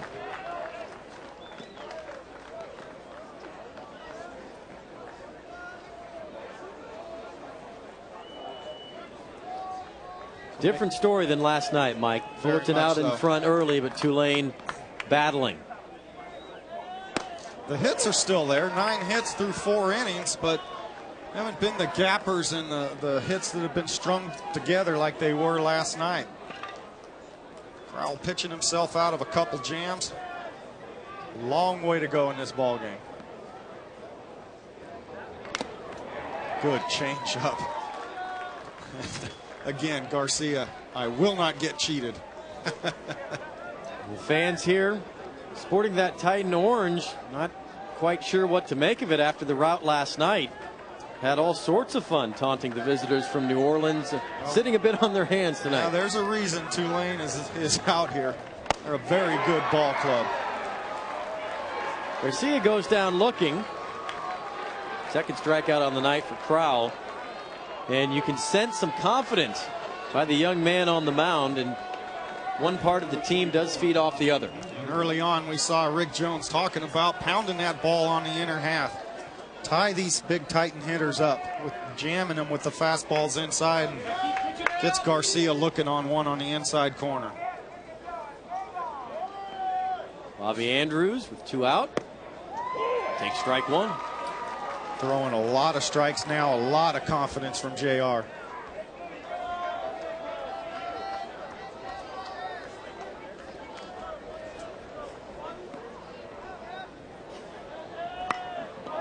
Try to bunt his way on. Crowell pounces on it and throws it away. Andrews has the best speed on the team, and it kicks away from Bogusevic. And Andrews had thoughts and ideas of advancing. And Rick Vanderhook is not a happy man at third base. Bobby Andrews assumed that the ball was going to be picked up by Bogusevic. Look at that. The scowl is there. Great effort, though. This Titan team, when a pitcher is shutting you down, they will bunt and force you to make the plays, similar to last night. Now watch how Andrews gets over to second base and just kind of puts his head down and assumes that he can't advance further. And Vanderhook was over there on third base, waving him as hard as he can. Never looked at third base coach Vanderhook till he got to the bag. Look at me. Keep your eyes on me. And if he would have, he'd be at third base. And that the whole situation now where he could have scored on a wild pitch, a pass ball. Now it's going to take a base hitter in there to score him. Will Walton, the shortstop. One of the few times fundamentally that Cal State Fullerton hasn't been there. So we've seen them commit an error tonight. And there are also the errors that don't go in the scorebook, and we've seen a couple of those as well. One of which would be Romero, who's ahead 0-2, walking the leadoff batter in the last inning. Walking the first 2 leadoff guys who end up scoring.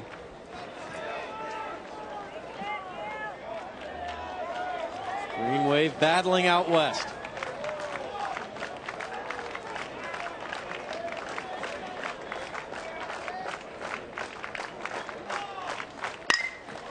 Hit hard. Guidry. And the Green Wave are done. Top of the 5th. We head to the bottom. Wave going to grab their bats.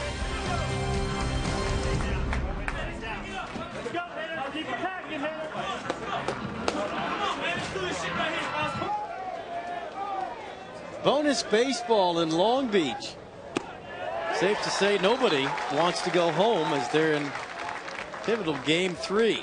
Tim Guidry will lead it off here in the bottom of the 5th. Tulane trailing by a run.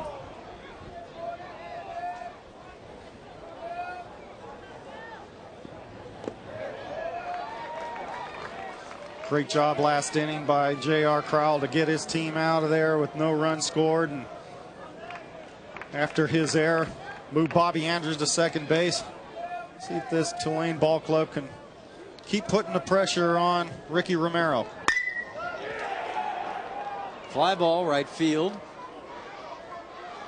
Andrews for the first out of the inning. NCAAsports.com online store has a great selection of merchandise from your favorite team. NCAAsports.com, the official online home for all 88 NCAA championships. Back to the top of Tulane's lineup, Nathan Southern. You know, Ricky Romero has not pitched that poorly, but the 3 walks that he's had, all 3 have scored.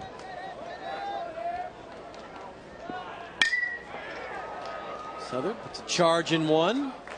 Hardman makes the catch. Ball does not carry well when the sun goes down. Sun drops, that marine layer gets a little thicker in here, a little bit tougher to hit the ball out of the ballpark. Will still carry down the lines, but turns into Death Valley out there in center field.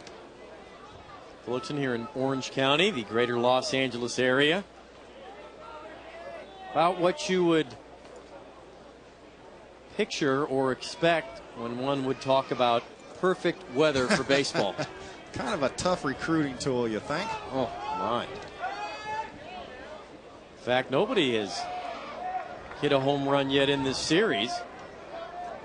Beautiful Southern California. Tommy Manzella takes strike 1.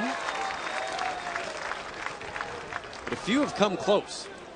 A couple balls off the base of the wall, and if I've noticed anything in these first 2 ball games is how deep the outfield plays at this park. Strike 2. Well, Davis, all of a sudden now his zone is expanding just a bit. Well, the sun has gone down. Light's now taking effect. Much to the delight of pitching coach Dave Serrano. Calls all of the Titan pitches. That's the 0-2 pitch I think that they wanted. The curveball in the dirt to Scott Madden when he had that clutch base hit. And the big throw from Clark Hardman to get Greg Deeney out at home plate. Block. P.J. Piliteri put it on him pretty hard. Turner. Suzuki. And it is an 8-pitch inning for Danny Romero. Will come back through 5 in Fullerton.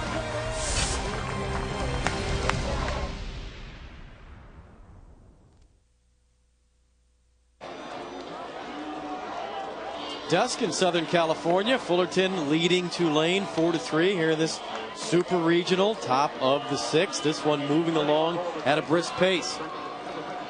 Seeing some guys going up there a little more aggressive in the strike zone. Swinging at a lot of first pitches, especially Cal State Fullerton. J.R. Crowell changing speeds effectively with 3 quality pitches in the zone. And Fullerton going up there and taking their hacks early in the count. Rich Cellini alongside Mike McFarland.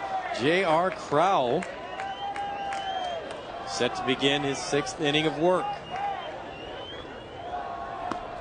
Which batter he faces is the number 9 hole, Ronnie Prettyman, who singled, stole a base, scored a run in his last at-bat.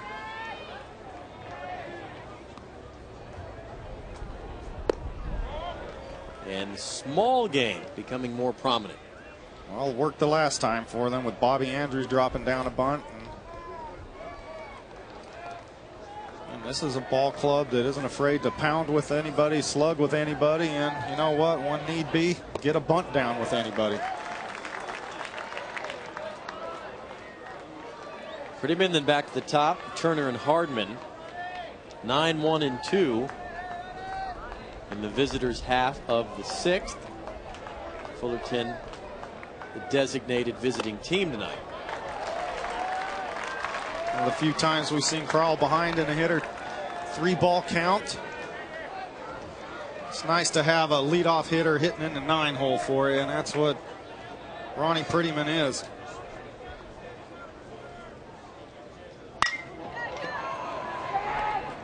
Manzella, Swackhammer, 1 out.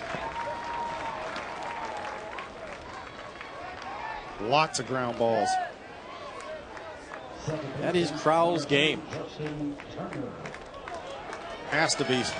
Aluminum bats and throwing 84 mile an hour elevated, not a good combination.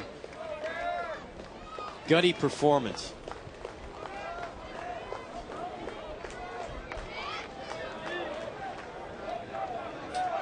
Pitched a complete game against Western Kentucky in the regional, 7-0 Tulane win. So his stamina obviously is very good as Turner takes ball 1. Big night for Justin Turner.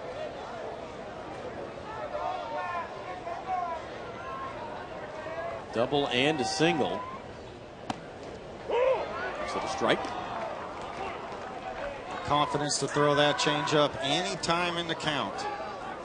Will get me over changeup, and then he has one with a little more action that he turns over. Another chance for Manzella.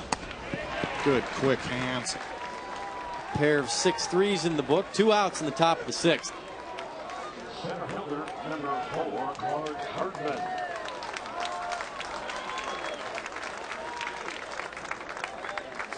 Pretty good little shortstop there. The long, lanky arms. A couple tough balls that one of them ate him up. Another one where he was cutting across the bag to try and go get there for a pickoff, but like the range and the arm strength of that young man. Hardman takes ball 1. Clark 2 for 3 tonight. Also scored a run. He had talked about the excellence of his throwing arm from center field. Pulled just foul down the right field line. And we got to see some of that as he threw out Deeney at the plate. All the way on a line from center field and hit the catcher chest high. Something that the scouts like to see. Not only the velocity and the strength of the arm, but more importantly the accuracy from that distance. Pretty good combination. Bormaster, Swackhammer unable to hold on to it. Tough play for the first baseman. Bormaster's throw pulled him in the line. Hardman able to bunt his way on. Be interested to see how they're going to score that one. Decent play by Bormaster. Got rid of it pretty good. Going to rule it in air. E5 on that play. Well, is that the break Titans need? Tough night for Bormaster. Now a pair of errors. Coach Rick Jones wanted to head out there to make sure that that runner was in his lane. Wasn't on the baseline or inside there. 3rd error of the night for the Green Wave, and tough to beat a talented team like Fullerton when giving them free passes. Suzuki, who has been quiet, 0 for 3 tonight. Has been quiet and been very aggressive early in the count.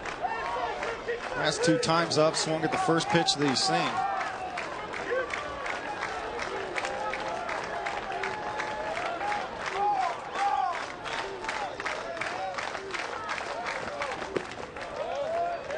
Ball 1.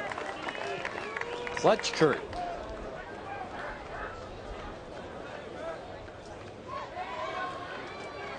Still believe Crowell's going to be very careful. Might be a good time to see another change up in this count. 1-0. Well, Piliteri waiting on deck. 2 for 3 tonight. Keep an eye on Hardman. Danny Dorn will bat after Piliteri.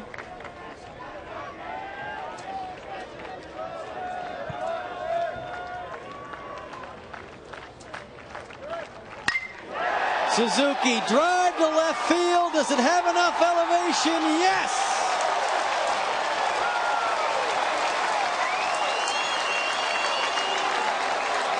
Home run for Clutch Kurt. Clutch Kurt. RBI. Oh, man. 100th hit. 16th home run. RBIs 85 and 86. And Fullerton has a 3-run lead. And taking advantage of another Tulane error. That extra out. The error by Brian Bormaster with the throw up the line. Clark Hardman with the bunt, and then Kurt Suzuki. Oh, man, is this kid impressive. What did I say? Another time for another changeup. Well, that was a fastball up out over the plate. Ball looked like a 3-iron getting out of here. Wow. Boy, did it. The only question was whether or not it was going to hit off the top of the wall, and if it would have ricocheted halfway back to the infield. Exactly, and Clark Hardman was on his horse. Terry standing in 6-3, and that gets the home crowd up and cheering on the All-American Suzuki. 100 hits in college. Are you kidding me? Pretty good symmetry. Woof.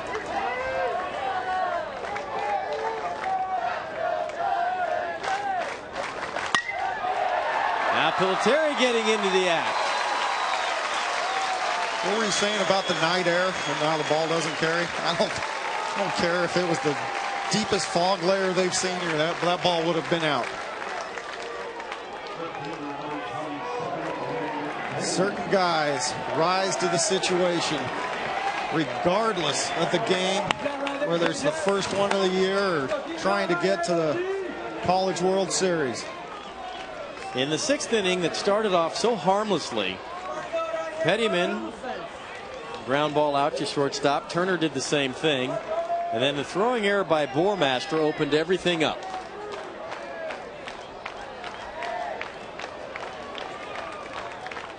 Dorn with the single on the night stands in and takes ball 1. Talked about it in the open. Extra outs. They just can't give this team more than 3 outs an inning. So far tonight, 3 errors.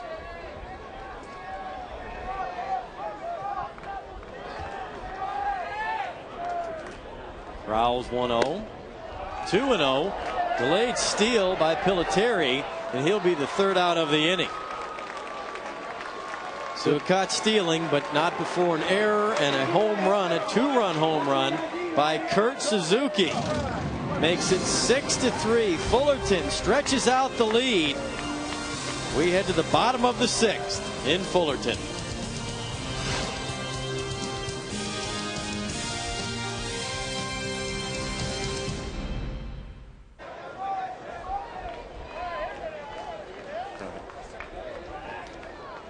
Bottom of the 6th, Ricky Romero still on the hill. Matt Barquette to lead off, 3, 4, and 5. Green Wave need to get something going, trailing by 3. They have been able to answer some of the charges. Barquette puts a charge in that one, deep and gone to right field.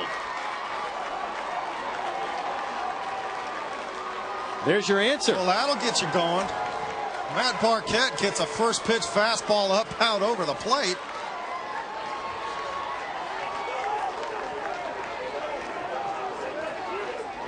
Boy, that sounded good off the bat, but I didn't think it had the distance.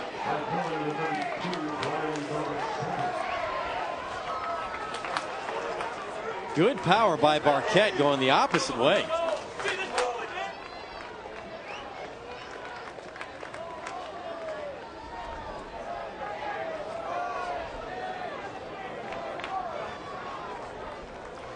Thank you, Dave. Tony, congratulations to the Arizona Wildcats.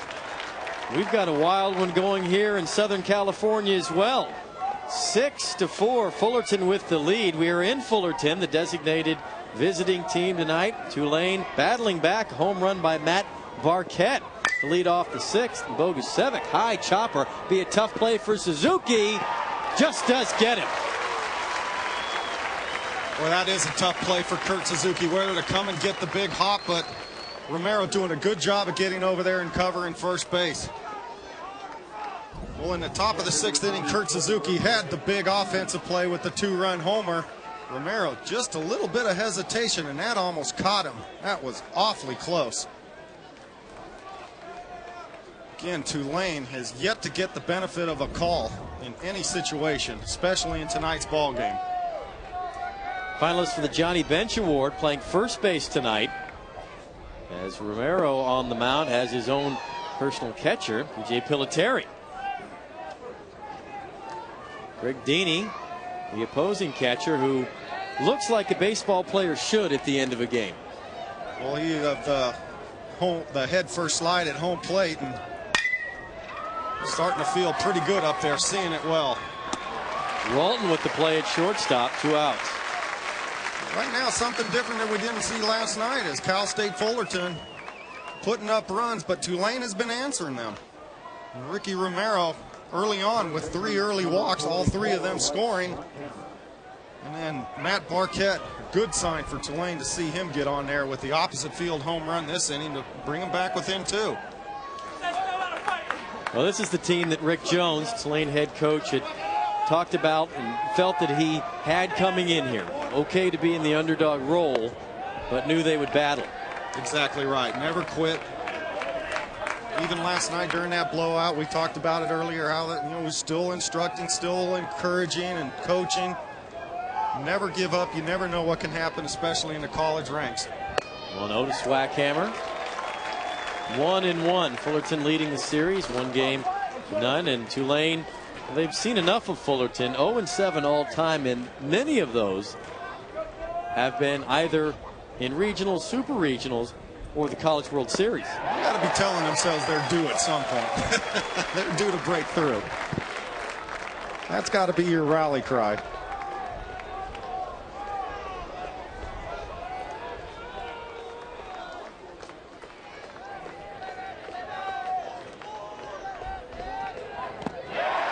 Got him with the breaking ball in the dirt on 1-2. Piliteri throws it away. Second throwing error on the night, and it gets away from Andrews. And Swackhammer does the same mistake that Andrews did in not picking up his third base coach. He should be standing on third base. And now Al Davis, the home plate umpire, has called him out for running inside the base path, something that Tulane did not get the call on earlier in this ball game, and Rick Jones is absolutely beside himself. You're referring to the play earlier in the game where Bormaster made the throw from third base. On the bunt play, and the runner was Bobby Andrews running inside there and ended up throwing it away. And now, boy, Al Davis is getting an earful, and I don't blame Rick Jones. It's just looking awfully funny around here, just not getting any break, any call. Take a look as we go to break, and we'll dissect it again when we come back. Wildness in Fullerton. 2-run lead for Fullerton. Some peculiar plays. Rick Jones still pacing much of his dismay at home plate umpire Al Davis. Well, the base runner has to stay on the line or to the right of it. Here's the check swing. Catcher P.J. Piliteri steps out. Now let's see if he is running inside that baseline. It's hard to tell. Yes, he was, though. He was inside the base path, way inside the base path. So if you're calling it by the rule, it is a good call by home plate umpire Al Davis. The base runner has to stay to the right of that line. But still, you can't, as a catcher, P.J. Piliteri has got to make a much better throw than that. That is just can't happen at this level of competition. It might be an interesting debate now when we get later into this game, 8th inning possibly, if you put your All-American back behind home plate. Danny Dorn to lead off, 5, 6, and 7 in the Titan order. Now 1-1. Starter for each team still in the game. J.R. Crowell. Team leading 3.33 ERA entering play tonight. And in the regional, pitched a complete game victory over Western Kentucky, a 7-0 Green Wave win. And he has done his job tonight. The exception of the 2-run homer to Kurt Suzuki that was a fastball elevated in the zone. Early on in the ball game, 2 quick runs in the first inning, but nothing was hit hard. He's done a great job of staying down in the strike zone and changing speeds. Fly ball to left field. Just does hit foul. Barquette Shading Dorn to pull. Kind of hard not to when you're topping out at 84 miles an hour. Throwing a lot of off-speed pitches, and there's Kurt Suzuki with the shin guards on. I think this is a smart move by head coach George Horton. Got to put your best players in the positions, and I think George has seen enough of P.J. Piliteri, who's had kind of a rough night tonight. Good breaking ball. You bet. Strikeout victim. 1 out in the top of the 7th. Only 2 strikeouts tonight, both of them Danny Dorn. Check that, make it the 3rd strikeout tonight. He also got Garcia looking. I was on a fastball inside, but Danny Dorn having a tough time reading that slow breaking ball. Here's my man, Felipe Garcia. You liked him from the first time we were down here on Friday from watching him in the cage. Display. Does not get cheated. Everything you want in your DH.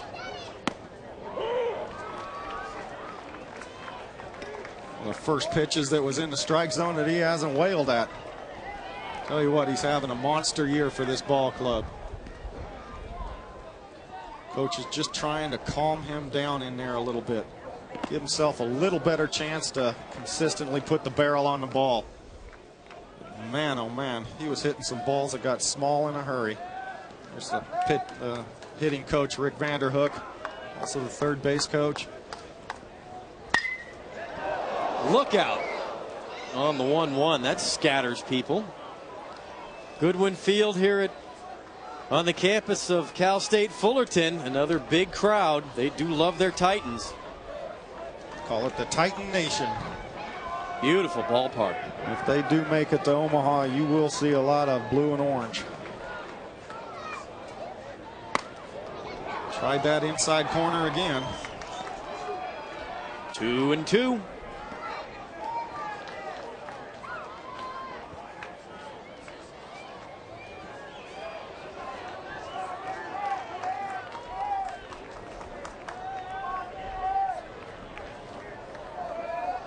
Miscommunication there between Deeney and Crowell, and Tulane bullpen has been up the last 3 innings, but Crowell continues to pitch himself out of some jams.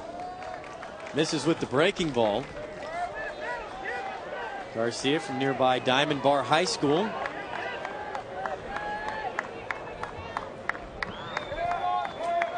Four on the night. Garcia and Dorn, teammates in high school. You imagine that lineup. And Garcia puts a charge into one, left center field. And it's going to be played off the wall by Barquette. And it'll be the 2nd double of the night for Felipe Garcia. 3-2 count, have to come in with a strike. A little more urgency to the guys getting loose in the bullpen, and pitch down and away, and typical of Felipe Garcia. Watch the extension out over the plate. Wow. That's some back leg in it right there. Here comes manager Rick Jones. We'll make that pitching change.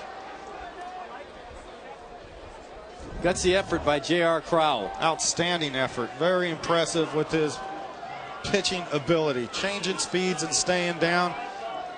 But this is a guy, once you get over, I bet, that 100 pitch mark, you don't want to go too much further. Well, he does exactly what your starter is supposed to do, as the freshman Daniel Latham, who is their designated closer, will come in. We'll give you the rundown on Latham when we come back. Beautiful night at Goodwin Field, 6-4, Fullerton with the lead.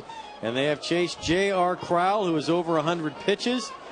And that gets us into the bullpen and Daniel Latham. Let's take a look back at how this game has transpired. Couple pitches up in the zone, and the Fullerton Titans taking advantage of it, but we just said last inning the Crowell, it wasn't exactly getting hit hard, and the defensive errors by Tulane giving this Fullerton club extra outs. The Boremaster error allowing a run to score. In the second inning, things really started to get going finally, with the fly ball on the sac fly by Scott Madden, getting the first run on the board for Tulane in this series. And the ground ball base hit on the clutch play, and so far the play of the game. Here comes Clark Hardman with the throw. Greg Deeney with the head first slide right into the shin guard of P.J. Piliteri.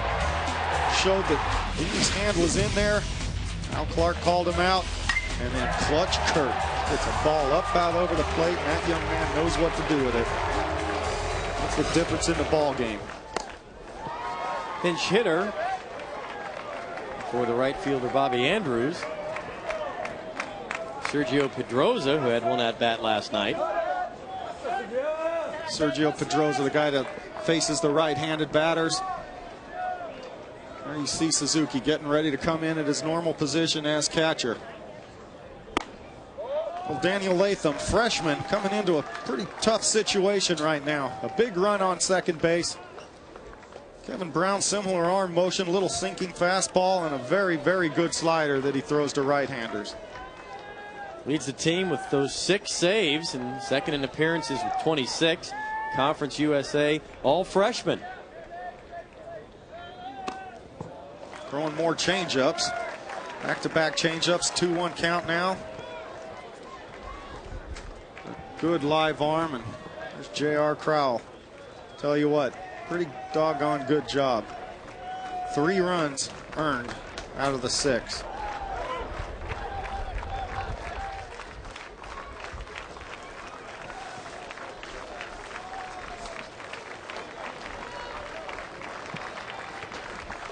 Two-one count. Got to make a good pitch down in the zone right now. Garcia down at second. Popped up left side, long run. Manzella, the shortstop, overruns it by a step. That's a great hustle. Playing up the middle, holding the runner on at second base. Felipe Garcia had to seem like a mile long. You try that, trying to track a ball without that ball bobbing or moving, trying to be soft on your feet. Gets himself there, just overruns it by a hair. Great effort.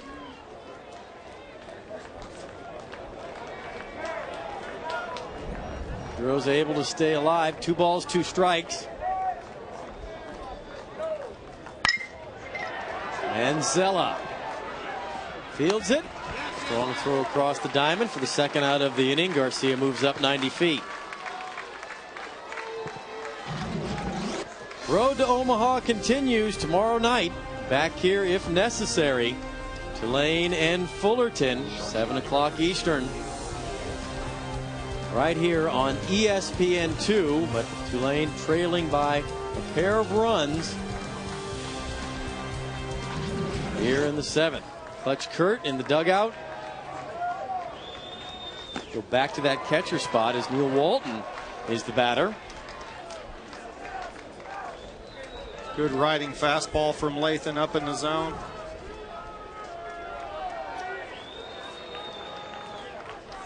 Neil Walton 0 for 3 has put the ball in play hard on the ground outs. Squares to bunt and takes a strike behind 0-2. This team is not afraid to bunt at any time at any count.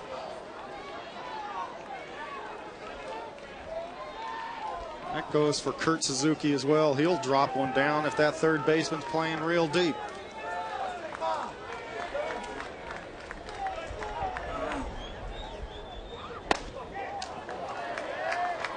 Walton not going to chase. No, I tell you what, though, this Daniel Latham's come in and pretty much lit it up right now. Different arm angle, obviously, from the right side, but a little 3/4 delivery. Good riding fastball so far. Chase the 1-2. Down he goes. Well done by the freshman Daniel Latham in the biggest game he's pitched in his young collegiate career. Check into the NCAA Championship studio for a recap of today's action. Here, Dave and Tony.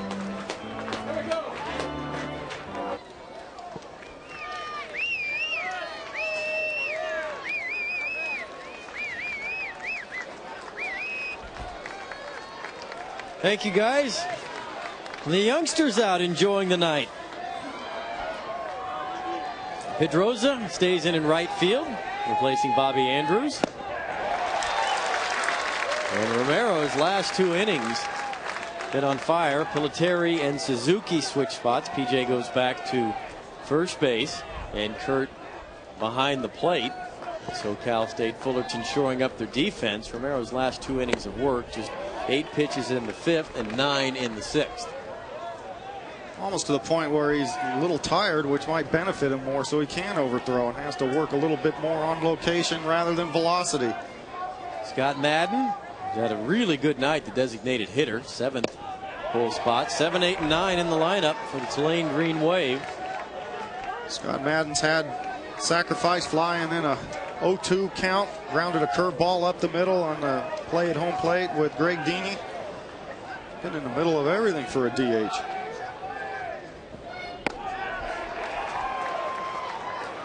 Last thing you want to do right now, give away some free passes. First 3 walks he had, all of them scored.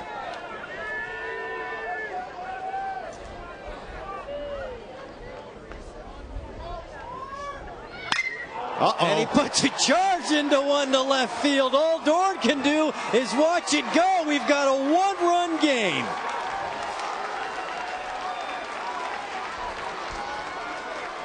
Fifth home run on the year for Scott Madden. Well, you want to talk about sitting last night and then coming out and being immediately locked into the stone. He hasn't taken a bad swing tonight. Almost like Romero threw a little BP fastball, let up a little bit on it just to throw a strike. And Scotty Madden, every bit of 400 plus feet. That is belt high, right out over. That ought to put a little charge into the Titan bullpen now. Sure, there's some action getting on down there. 62 games on the year for Tulane. Madden has only started 8.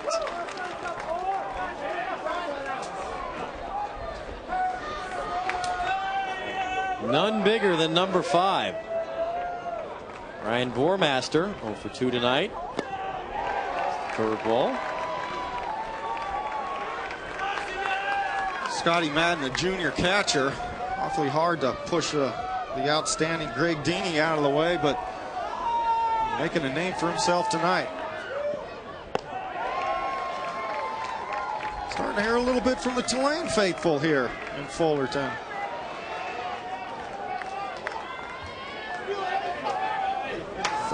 Hits for Fullerton, only 5 for Tulane, and we got us a 1-run ball game. And the Green Wave taking really good cuts at Ricky Romero. Well, last night I think, you know, it's one of those pride factors for themselves. As you see Sarver and Pestano getting loose. They knew they were dominated, and dominated like they hadn't been all year long. And take a look at yourself in the mirror and saying, you know what, I'm going to go up there and be more aggressive, which they've been tonight. Sharp single for Bormaster. And now you have full-fledged, get as quick as you can action in the bullpen. What are the various processes of the warm-up? Hey, go get yourself loose. Go ahead, get it going a little bit. And now it's catch it and throw it as quick as you can. This is one of those stages where you get out there and have one of those little meetings on the mound to try and allow your guy to get that extra amount of time to get loose. Suzuki setting the defense. Tim Guidry, obvious bunt situation here. Suzuki out there setting the bunt defense and letting everybody know what their job and opportunity is right now.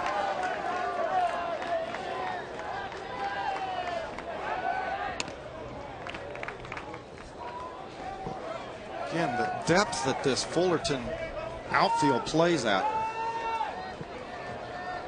Like at 20 feet off the warning track in all positions almost. Guidry, bunt straight out in front. Suzuki. Nice play. Sacrifice is successful as Bormaster's down at second. Let's see, Kurt Suzuki's been over there at first base, made a couple nice plays. And the very first play he gets is a tough bunt. Outstanding bunt by Tim Guidry. That'll prompt a visit to the mound from pitching coach Dave Serrano. Dave Serrano makes all visits, makes all moves out there as well.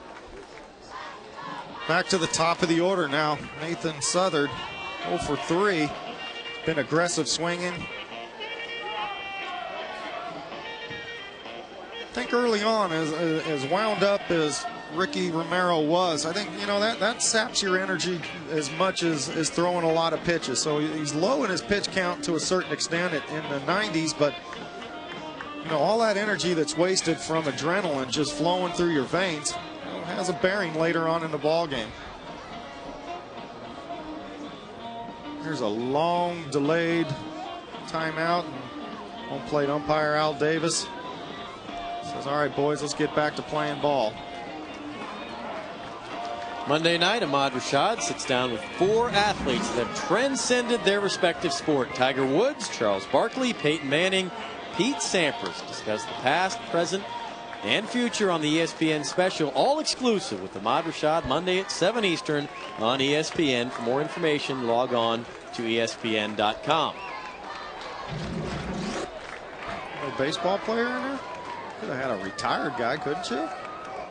Could have. Yes. And Southard looks at a beautiful breaking ball behind in the count 0-1.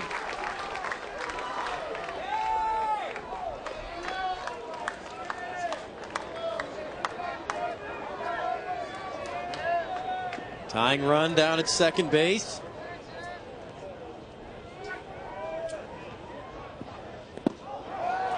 Good block by Suzuki. Bormaster back to the bag. Almost got through the wickets there. A little bit of skip on Kurt Suzuki. Well, he hit the top of home plate.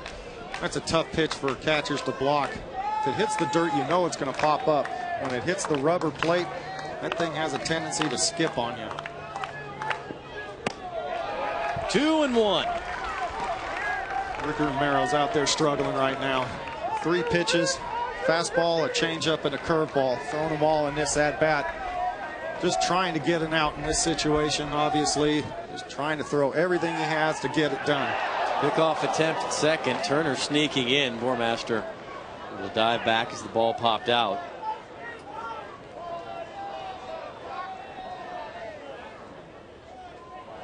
You can feel this one tightening up. For the most part, you've seen every clinching game has been very tight, with the exception of the Texas ball game. That was a little bit of a rout, but no one wants to go home. Good changeup. Well, Dave Serrano really starting to mix things up with his pitch calling right now.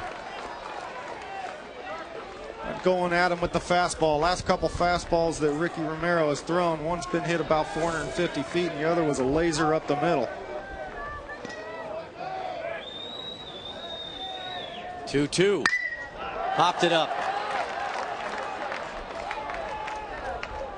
Center fielder Hardman makes the catch for out number 2. So the velocity's down. How come he wasn't able to get to that fastball? Well, after seeing a changeup, 2 curveballs, varying his speeds, and then making a good pitch in on his hands, put that seed of doubt in a batter's mind. They just don't have the reaction time to get to it. If you're getting behind everybody and have to come in with that fastball, as a hitter, you gear for it in a hurry, and then you're able to get there. Tommy Manzella stands in, and he has had some good swings. Chopper, Turner, tough play, long throw, just got him by a step.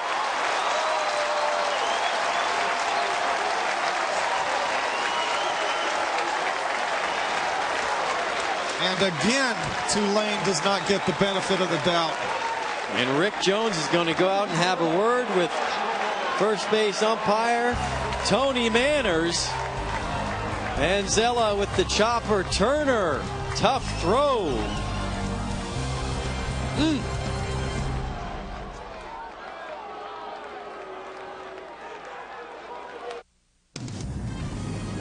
Coca-Cola brings you Championship Expressions.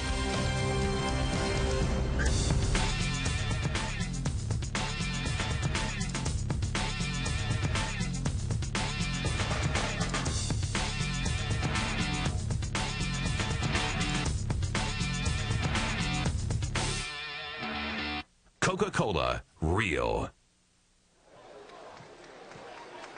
Matthew Boggs, the first base coach, got tossed from the game, and it has been a tough night for the Tulane Green Wave. There has not been any of the calls that have gone their way, and there have been several close ones. Just a little bit of frustration getting there, and Tony Manners, first base coach, said, you know what, I've had enough. I'm tired of discussing it. This is as bang as you can get. I don't know.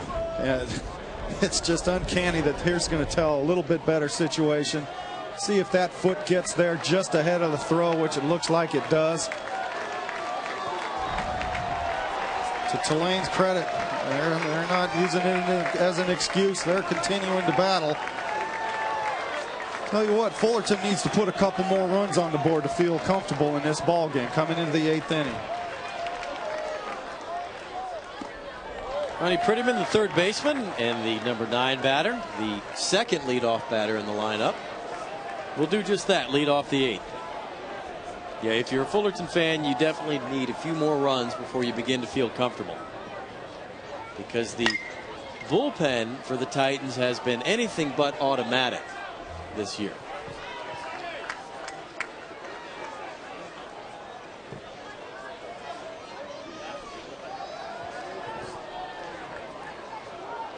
Good night once again for the third baseman. Nathan's 1-1. Young freshman out there, an awfully tough situation, but this Tulane ball club, one senior starter, a lot of guys coming back, and Rick Jones building for the future as well, getting some good performances. Last night we saw it from Matt Vogel, and now you got Latham out there on the mound. It's a team that's going to be in contention for a number of years. What a job he has done. Regular member of the postseason, 9 of his 11 years at the helm at Tulane. They have reached NCAA postseason. Prettyman, it's a lazy fly ball. Barquette, first out in the top of the 8th.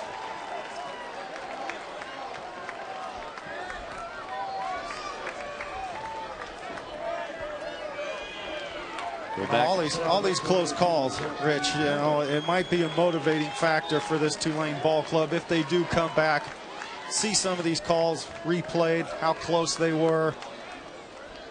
Obviously could have gone the other way, and the majority of them would be one of those things they can use as fuel for their fire tomorrow. And they're not going to give it to us. We got to go out and take it. There's that good slider. Justin Turner, leadoff batter, pair of hits on the night, double and a single, as well as an RBI.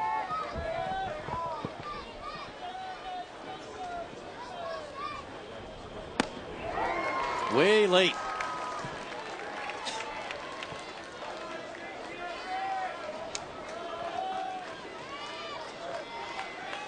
One-run lead for the Titans, trying to get back to the College World Series on the road to Omaha.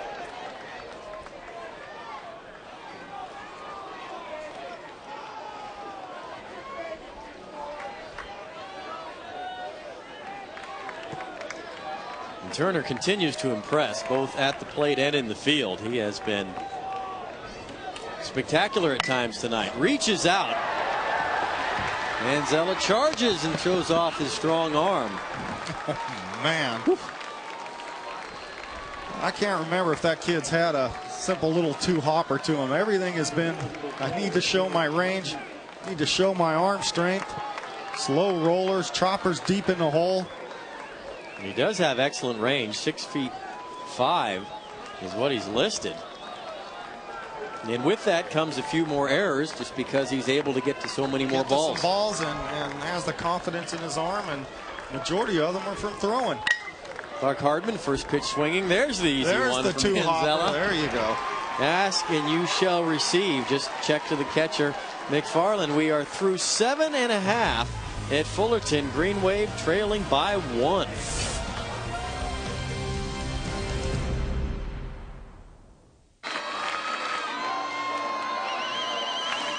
Tulane trailing by a run. Time now for the Home Depot Coaching Clinic.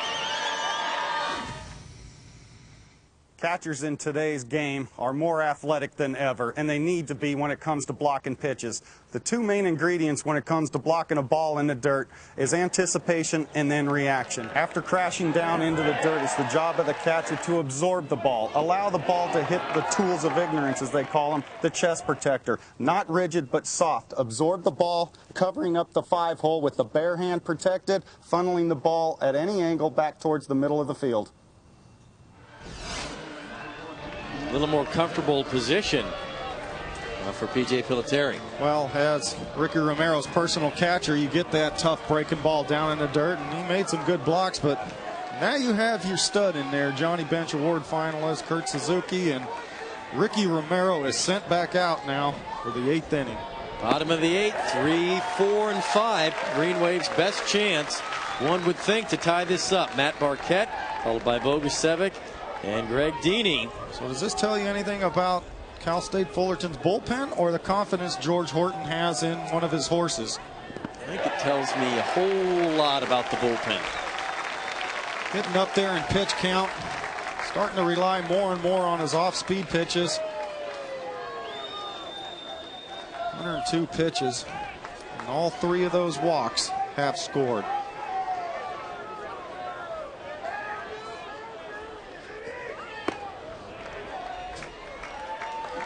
One and two.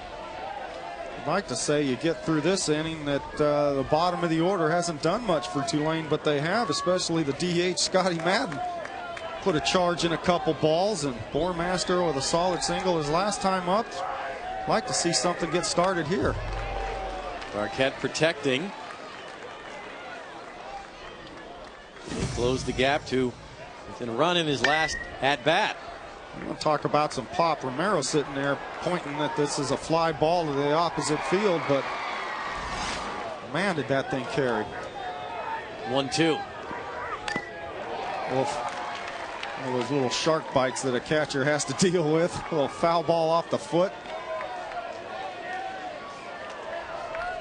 It's nice to be young and not on the ground wallowing in pain right about now.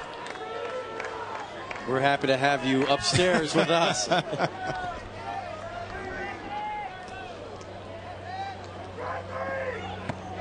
Curveball misses high. Rich Cellini alongside Mike McFarland.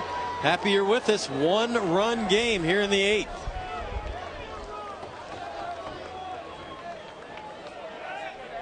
Tulane Green Wave trying to push this to a 3rd game and earn a berth in just what would be the 2nd College World Series appearance for their program. 2-2 from Romero. 3-2. Another 0-2 count to a full count for Ricky Romero.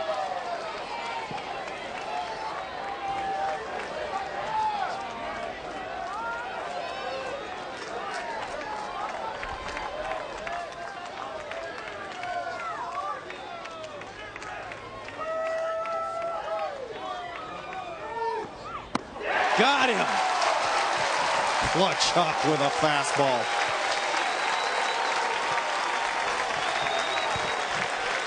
One out in the bottom of the 8th. A little bit of composure and comeback. Sign of an outstanding pitcher is clutching up with a pitch when you have to. Deep breath, compose himself, good balance, and then look at the extension right on the outside corner. That Barquette just a shade behind this one. Brian Bogusevic, the cleanup batter, who's walked twice and scored a pair of runs. One swing of the bat can tie this up, and don't think that's not on the mind of the head coach of the Titans, George Horton.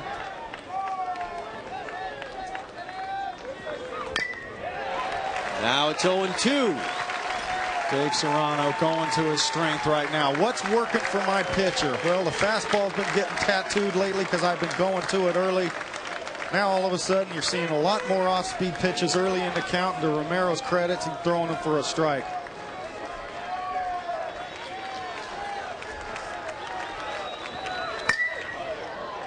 I thought he would bounce the 0-2 in the dirt. They fouled away. One pitch they tried to overthrow a little bit and left that one middle in. Kind of in a danger zone there. Anything down and into a left-handed hitter. Fullerton defense playing close to the lines, trying to take away the double, and if it's possible, the defensive outfielders are back. They've backed up even more, playing no doubles, nothing over their head. The defensive posture to let anything fall in front of you. What a talent this young man is at the plate. Just a sophomore, starting pitcher last night. Together a phenomenal season for Tulane. The main reasons they're here. Good eye, 2-2.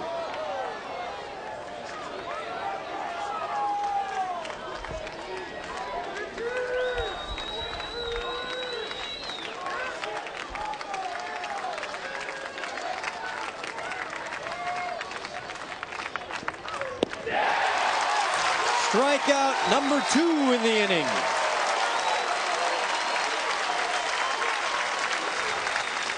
Well, I was up here almost second guessing George Horton. Obviously, he knows his players much better than I do about sending Ricky Romero out in this inning at the heart of the order.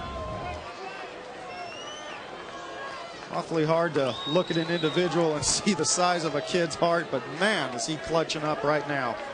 Got to deal with Greg Deeney, who's swinging the bat well tonight. Hey, here's a tough individual. Greg Deeney was involved in that play at home plate. Recipe for success. Romero now getting ahead of batters, and Deeney has earned every penny of his scholarship money tonight. 1-1. Deeney with that head first slide right into P.J. Pilateri's shin guard. Thought he had a chance to do something not only with his hand but his shoulder as he bit in there. Tough young man. Fouled out of play, behind in the count, 1 ball, 2 strikes.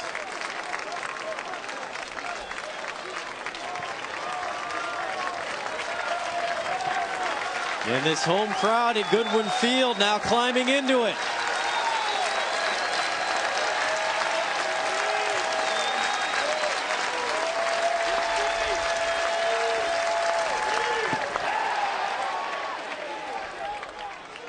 No swing, says first base umpire Tony Manners. Who'd have called that a strike? Rick Jones would have imploded.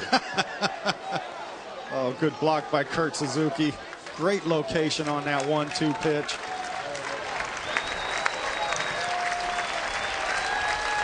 Two and two, trailing by a run.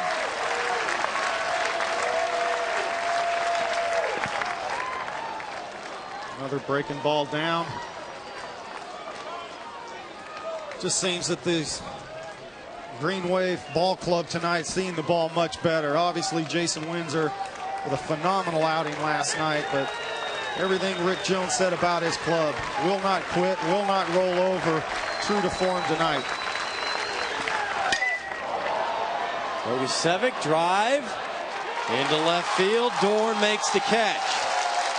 So Ricky Romero, for all intents and purposes, struggling but picking up steam in the 7th and here in the 8th. Sends the Green Wave down in order.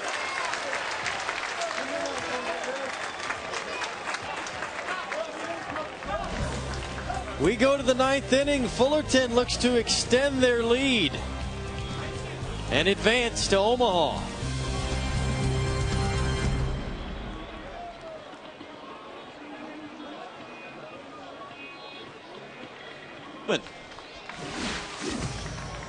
And who else?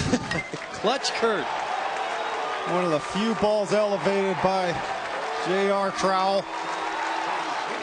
Would you call that a 3-iron? Big, yes. That looked like a 3-iron coming off there, but this young man clutching up time and time again. Aggressive early in this ball game. Got 3 of his better at-bats, he'll admit it, but then finally got himself into position to get a ball out over the plate. And here's an example of taking a peek down at that third baseman. Not afraid to drop one down as well.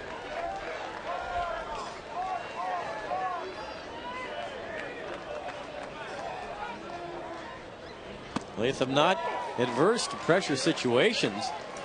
Freshman pitched out of a 2-on-2-out jam in the bottom of the 9th to clamp down the win over Washington 3-2 in game 1 of the regional last weekend. So pressure does not seem to affect this young man. And I like the way that these young pitchers for Tulane are going at him. Again, I referenced Gogol last night, but just the way that they go about it, they trust their stuff and go and throw strikes. And, you know, Matt Goebel last night and Latham tonight. Suzuki, high fly ball to left field. Barquette, will he have room?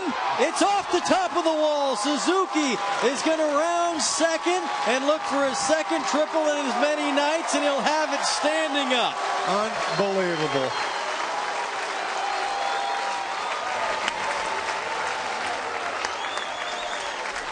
Now look at that dugout. Saw that Titan dugout just going nuts. You look to one guy to carry you.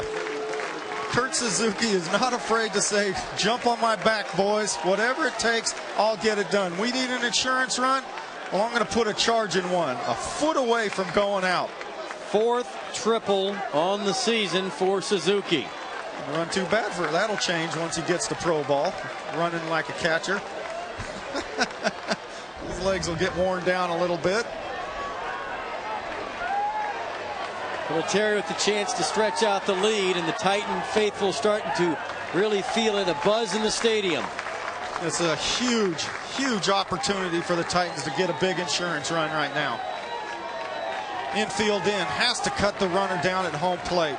Kurt Suzuki's not going to go on contact, going to make sure it gets through. Right to Guidry, who records the first out of the inning. One of the few times that we've seen Cal State Fullerton not get that runner in from third with less than 2 outs. They still have another chance with Danny Dorn. It'll be interesting to see George Horton reverse to putting on a squeeze play here. That is a big run, folks. Do not kid yourself. That 2-run lead allows you to be a little more creative for your pitcher the next inning.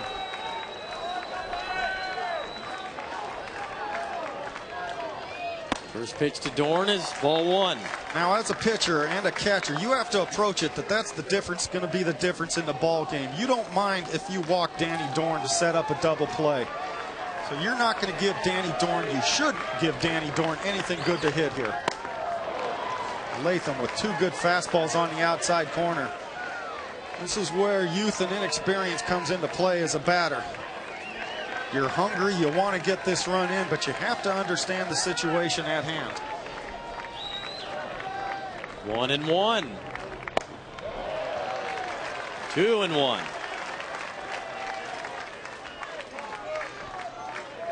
Good discipline by Danny Dorn. If I'm a batter, I have to look out over the plate right now. If I'm Danny Dorn, look for something away. Just try and shoot it through that hole on the left side.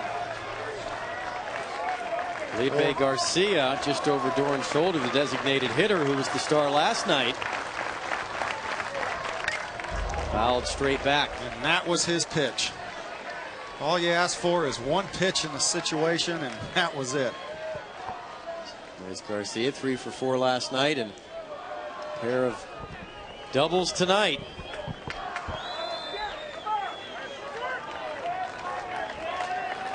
Latham from Covington, Louisiana, comes underneath the hands. Dorn trying to roll into one. That's the correct pitch right there, and might have grazed that shirt, but Dorn wants that run.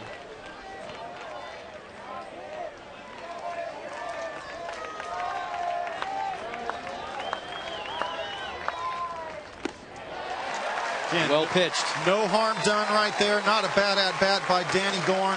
Now you got the right-hander up in a double play situation. I'll tell you, Daniel Latham, this kid goes at it. You can tell why he has Rick Jones' trust to be a closer as a freshman. Action down in the Green Wave bullpen. Nolan Sharon. But I would imagine this will be Daniel Latham's game from here on out.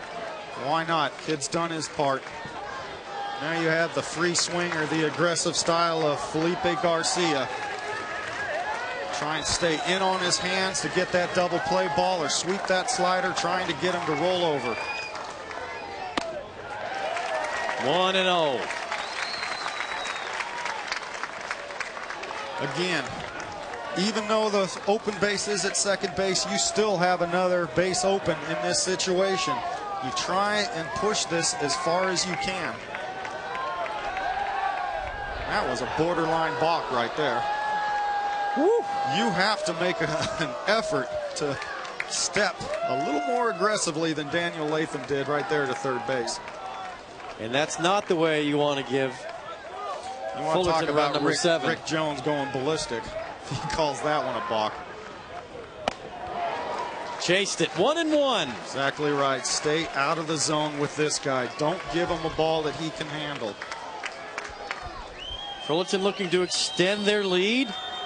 6-5. Top of the 9th. Super Regional.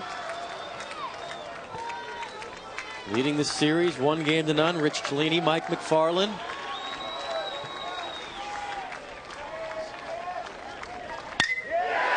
That'll score a run. And a more. Off the track, Bogusevic has to field it. And it'll just be one run across as Dorn had to wait. And it's an RBI double, his third double on the night for Felipe Garcia. And it's tough to pick just one player as Dorn waits at third, but Garcia would have to get consideration for the most outstanding player in this tournament. And just a tough situation for Daniel Latham as Garcia comes off for the pinch runner. What a great at-bat. Too much of the plate. Look at that approach to hitting, though. Just looking for something out over the plate. Kurt Suzuki did the right thing. Pretty scary watching Danny Dorn thinking that thing was going to be in all the way. Bogusevic made a great play on that. Almost got to it. And all the pitches that Bogusevic threw last night comes up and puts a pretty doggone good throw into home plate. Dorn down at third. You got one of your better hitters in Sergio Pedroza up. Nice luxury to have him on the bench to come in. Joe Turgeon, the pinch runner, is down at second. Pedroza, who replaced Andrews, first pitch swinging, pops this one right behind home plate into the crowd. There's a look at Turgeon. Junior from Placenta, attended El Dorado High School. First time we've seen Joe in this series, and Felipe Garcia. Kid's got a chance.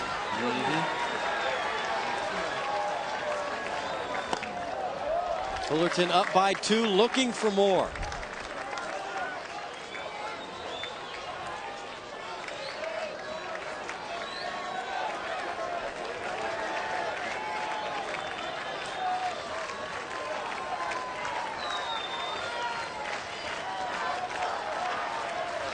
One.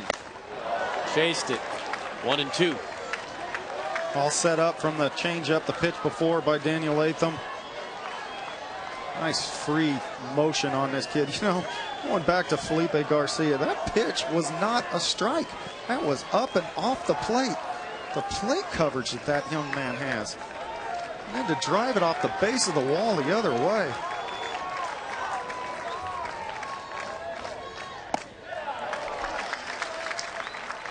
It's amazing about this Cal State Fullerton team. They just don't panic when they get 2 strikes. Pedroza saw that pitch the whole way. Watching batting practice with Rick Vanderhook, he was getting on some of the guys saying, I don't want you to hold back your swing and feel for it. It's okay to miss it. You can punish it. It's all right. You're not going to hurt it. Another base hit. Dorn comes in to score. Turgeon being waved around. The throw is high. He slides in safely. 2 more on the board. 9-5 lead for Fullerton. And they are inching closer to another trip to Omaha.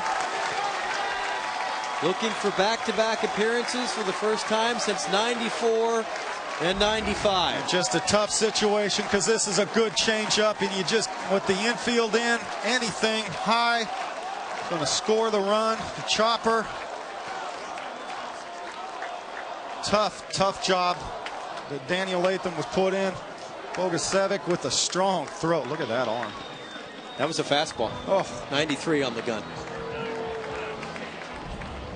Sign of a good ball club and a great ball club.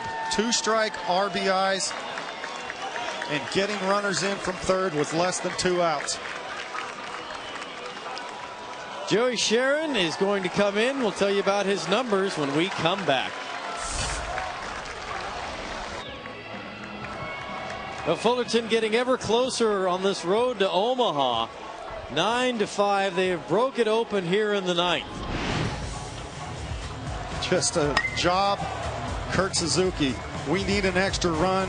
Climb aboard, boys. Gets a ball up in the zone, pounds it off the wall for a triple. And then Felipe Garcia, time and time again, coming up with a clutch hit last night, tonight.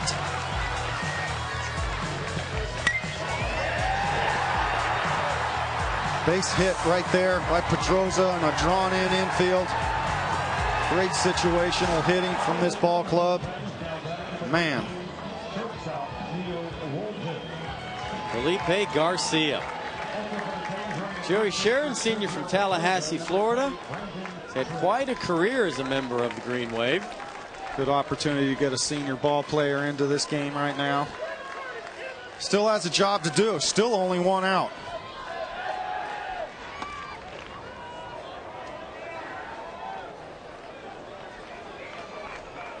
Walton, the shortstop, standing in.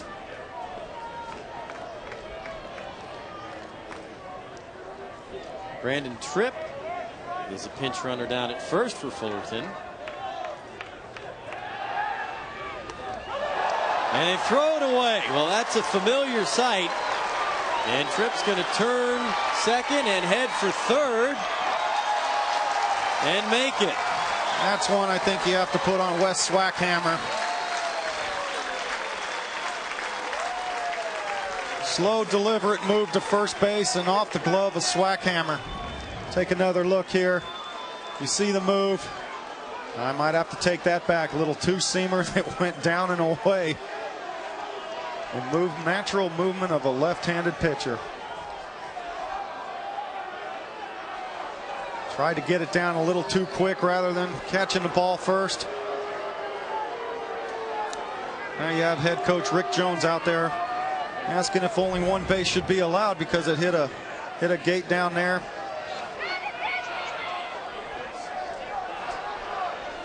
Now he's going to try to have a word with Tony Manners, the first base umpire.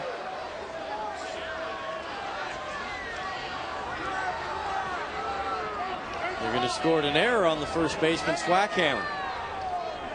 About the only thing he can be questioning right now are the ground rules here at this ballpark, and if it hit this gate that's up against the side there, if it was only one base or got stuck there, kicked out, something about it being open. 9 runs on the night for Fullerton. 9 runs on 16 hits. Last night, 9 runs on 19 hits. Tough to tell on that angle.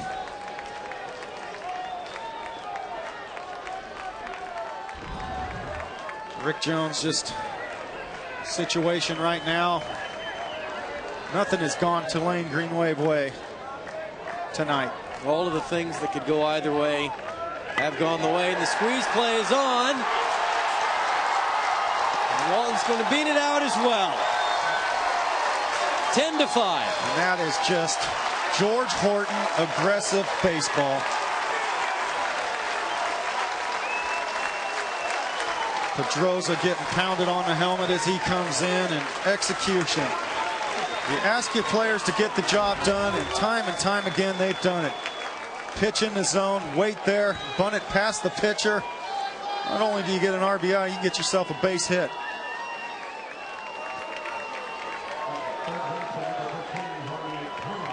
Well-placed bunt.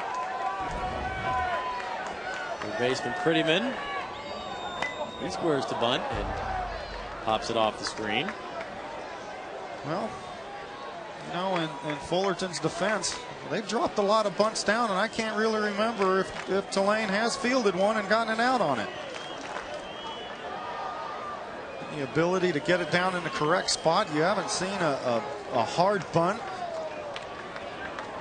This is going to be a ball club that needs to be dealt with seriously in Omaha. Every aspect of the game. If they have a weakness, possibly it is that bullpen. But right now, everything just on a roll. You're looking at a team that in the middle of April was 15-16. Amazing. This ball club, I'll say it again, was 15-16. There is no way. Since then, they have been on a tear. Every phase. Pitching, hitting, clutch hitting, defensively. And a ball club that when it has you down knows how to put that move in there to keep you down so that you stay down.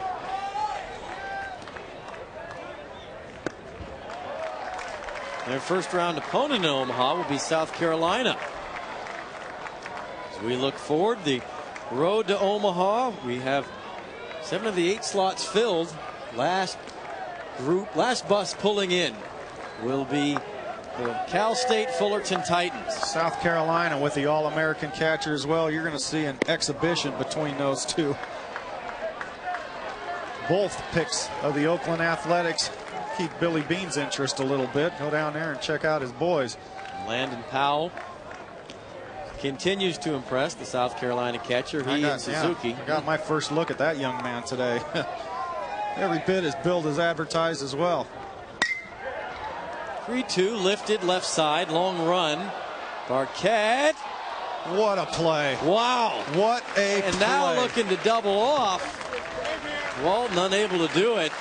But the hustle and the fans here at Fullerton appreciate the effort from Barquette. Well-deserved round of applause. Good fans here, knowledgeable fans, appreciating not only the hustle but the great effort in a game that's gotten away from the green wave. Look how far Matt Barquette has to run for this. Stretching out, glove in position. Wow. And then, by the way, let me get up and throw a bullet all the way to first base. Back to the top of the Titan lineup, and Justin Turner reaches out. Fly ball. Barquette again. This one much easier. But the Titans send 8 to the plate and score 4 to break this one open. They are 3 outs away from returning to Omaha. 10-5 Fullerton to the bottom of the 9th when we come back.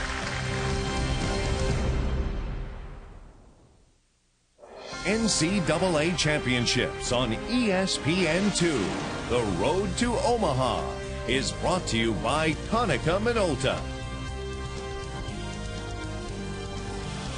Welcome back.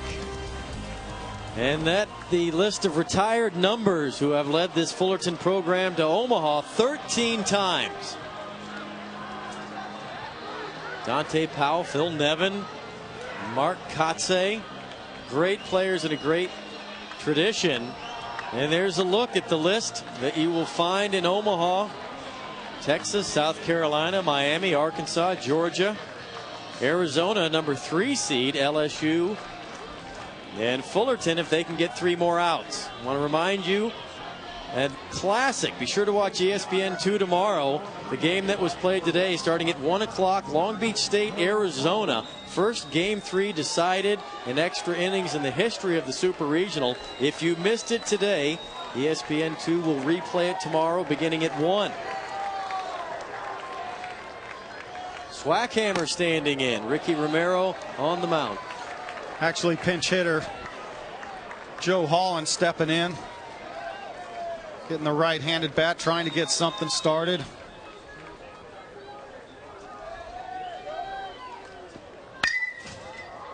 Fly ball, right field. Pedroza on the warning track. They're 2 outs away.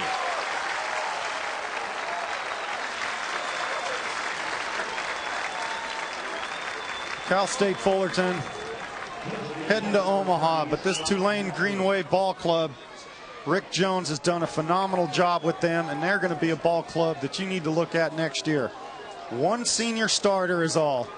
Outstanding pitching staff, constantly coaching, saying you got to take a strike in that situation right there to the young hitter. Scott Madden takes strike one. Well, today's June 13th.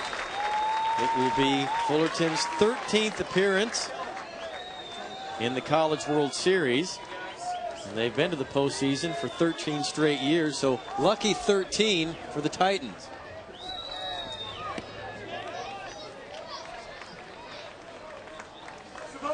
What a job by George Horton. Took over this program that was been a part of it for a long time. What the heck was that? That is a big gulp. A really big gulp. Augie Garrido and his Texas Longhorns, the former head coach here at Fullerton. Back to the World Series as well. We're going to look there, the three in orange national championships in 79, 84, and 95. Blue representing College World Series appearances. What a program. Fly ball right side. Tough play. Turner unable to catch it, and Madden's going to have himself a double. Double for Scott Madden. Tell you what, Scott Madden out of nowhere has come up and had himself one heck of a ball game. Backup catcher, fearless at the plate, hit an absolute monster bomb last time up. Justin Turner just overruns that ball. Tough play, kind of in no man's land. Still life in Tulane. We've talked so much about the offense. 9 runs last night, 10 tonight, as Boremaster stands in. But how about the starting pitching of the Titans? Well, I've just been impressed with the way Ricky Romero has finished this thing, gotten himself into the 9th inning. His pitch count is starting to get way up there. Struggled early on. I'll tell you what, has found his command of other pitches. That's a sign of a very, very intelligent hurler. Always heard about his intensity and what they say is the best stuff on the staff. After trying to pump fastballs by everybody early on, has gone to more off-speed pitches. Missed with the curveball.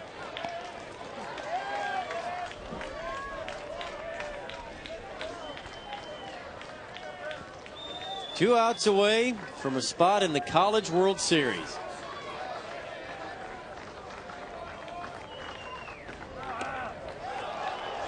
Ball gets by Suzuki. There's a rarity. Madden will advance to third base.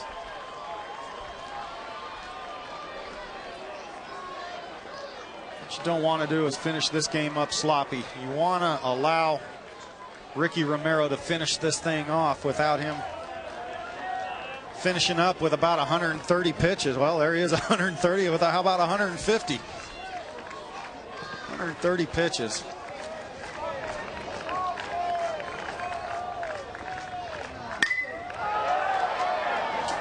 Right side, pop foul.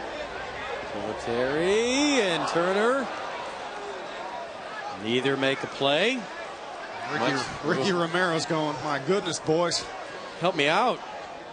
I think George Horton's going to break out one of the jugs guns and one of the pitching machines and start lobbing some grenades up in the air, see if his boys can go and run them down. It's 2 now that playable balls. And what that does is extend the inning. Not only extend the inning, but force your pitcher to throw more pitches.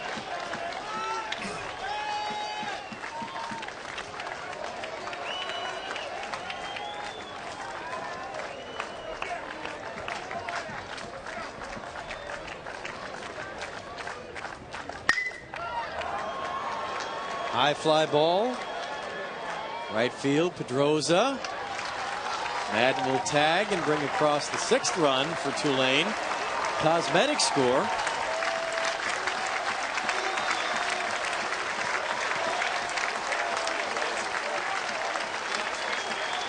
And Tim Guidry. Make that trip in right field with the put out.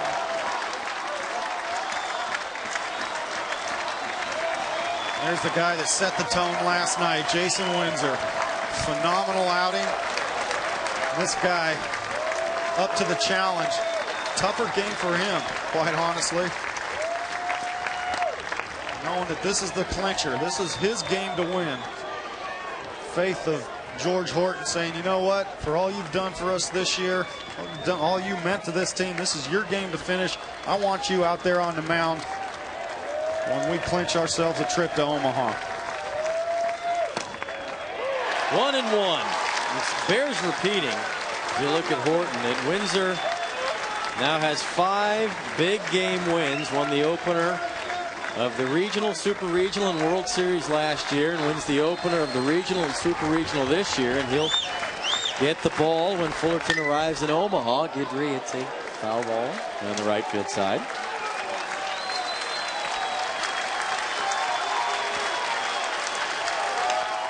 Now they're 1 strike away.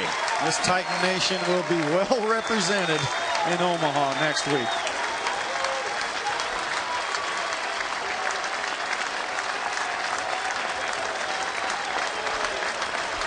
The 1-2. Line drive off Turner's glove.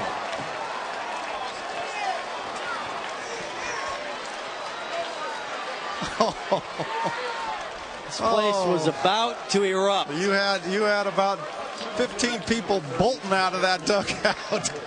Cal State Fullerton. And Ricky's going, are you kidding me? Good piece of hitting by Tim Guidry. Lines that ball off the glove. Dave Serrano. This is a situation now where common sense might have to start playing a role here.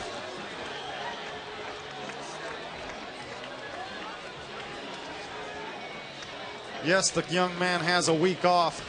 Start getting up into the pitch counts now, and you don't want anything to have any adverse effect when you're getting into when it's really the time that it matters next week in Omaha. Scott Sarver quickly 36 pitches now. Sarver quickly warming in the pen.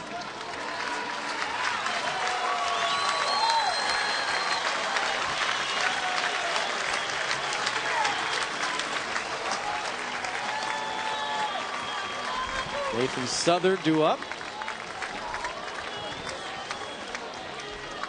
Down there going, all right, am I going in or not? Get up and get loose, and I'll get back to you. Yes, I'll let you know. There's a strike. And everybody in the stadium on their feet. 1 out away from trip number 13 to Omaha. Just 30 years as a Division I program. He gets by Suzuki again, and things indeed very sloppy at the end of this game as Guidry advances 90 feet down to second.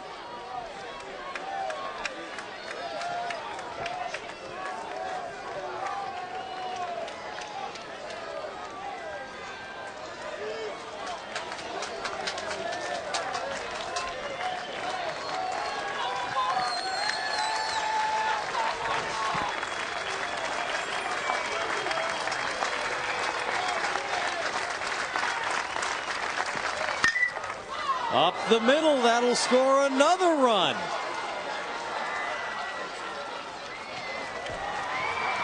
Well, Tulane giving Cal State Fullerton a little bit of their own medicine.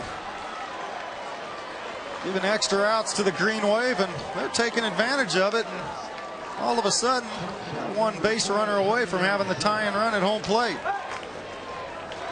Shortstop Tommy Manzella coming up, number 2 in the order. And if he could reach, then you would have the tying runs in 3, 4, and 5 in the heart of the order. Exactly right.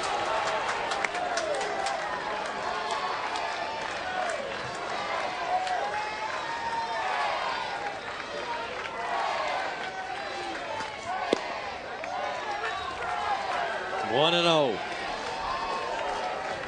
That adrenaline is starting to wane in Ricky Romero's body. Well, here it comes. I think this is a smart move. I really do. This is, you know, you gave him a chance. His defense let him down. This is the right move. Go out there, let him throw this pitch. Now you're going to get a good hand coming off the mound. A well-deserved hand for Ricky Romero, but he is at his pitch limit. Vinny Pestano, who pitched last night and was effective, will come in, talk more about Vinny when we come back. Fullerton 1 out away.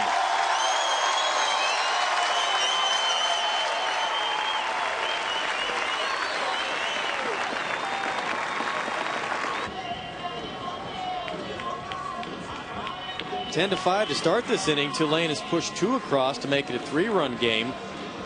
Gutsy effort by Ricky Romero's defense let him down, and both he and Suzuki wanted him to stay in the game. Yeah, Dave Serrano was on that top step. He's going, no, please let me finish. No chance of winning out right there, and I think Coach Serrano's having a couple words with his defense out there. A well-deserved ovation from this Titan crowd. 139 pitches. Tell you what, I was talking about having him come out in the 8th inning, remember, and comes out and punches out 2 of the first 3 batters. And dangerous batters, too. Exactly, the heart of the order. So Vinny Pestano in. We saw Vinny last night in what was a blowout. Comes in with a 1-0 count, 2 outs, 1 out to go to Omaha. Sidearm delivery and able to find the strike zone. Pestano ahead in the count. We're even in the count now. 1-1. Former Titan bat boy, and what a thrill this will be to get final out if he can do it, to get them on to Omaha in your home field.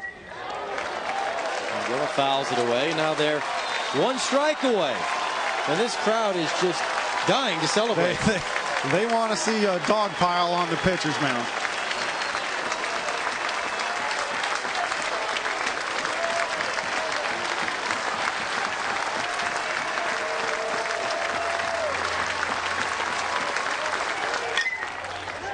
Ground ball.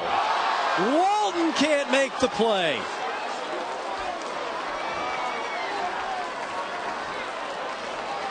Can you say getting interesting? Tying run comes to the plate in Matt Barquette, who homered earlier in the night. That ball did take a bad hop, a little bounder up the middle, and a little super ball action. It shoots up and over the head of Neil Walton. Boink, up and over the top for a base hit. Here's Barquette. Struck out in the 8th, but homered back in the 6th. He represents the tying run and takes strike 1. A little more drama than head coach George Horton wanted here in this last inning.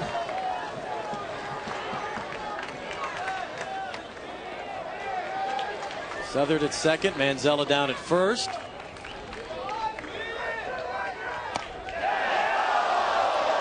Breaking ball, first slider of the night from Pestano, just stays inside. Good call by home plate Al Davis.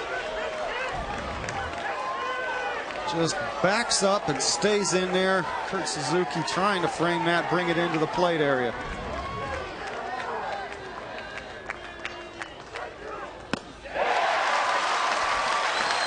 One and two. One thing on Barkett's mind is he's trying to tie this ball game up right here, right now.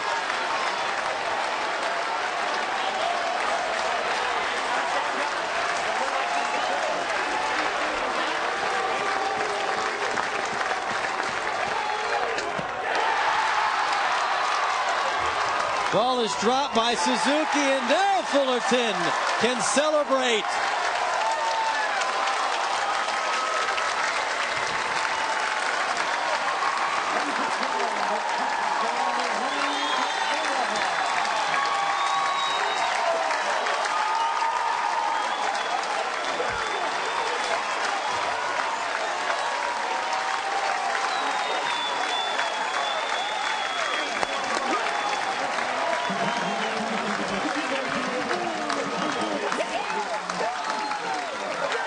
Fourth time in the last 6 seasons for Fullerton. And they have eyes on winning it. And why not? They are a very dangerous club right now. Up until the last inning here in the bottom of the ninth. Offensively and defensively.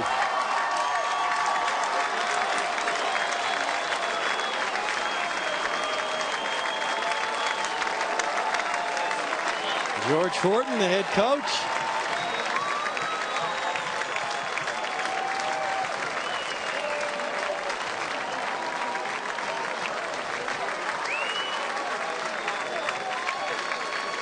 We'll take a break. Fullerton wins it 2-0.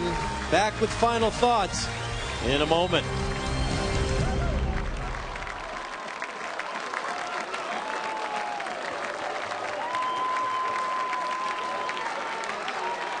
Ladies and gentlemen, at this time, we also like to congratulate the Tulane Tulane on their fantastic season. Congratulations to them.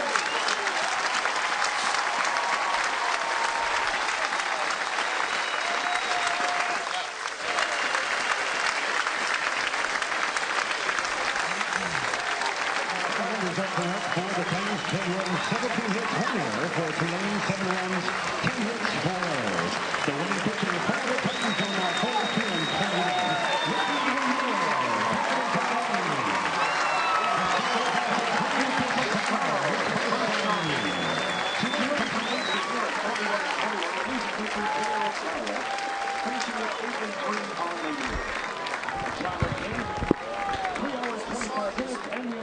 2,720. And don't forget to follow the Titans on their Covered World Series trip. Not only at the website Titansports.org, but of course ESPN and the NCAA website NCAAsports.com. You got it. Certain games will be broadcast on the radio and the internet. To find out a broadcast schedule, go to the Titan Athletic website. Doing great, thank you.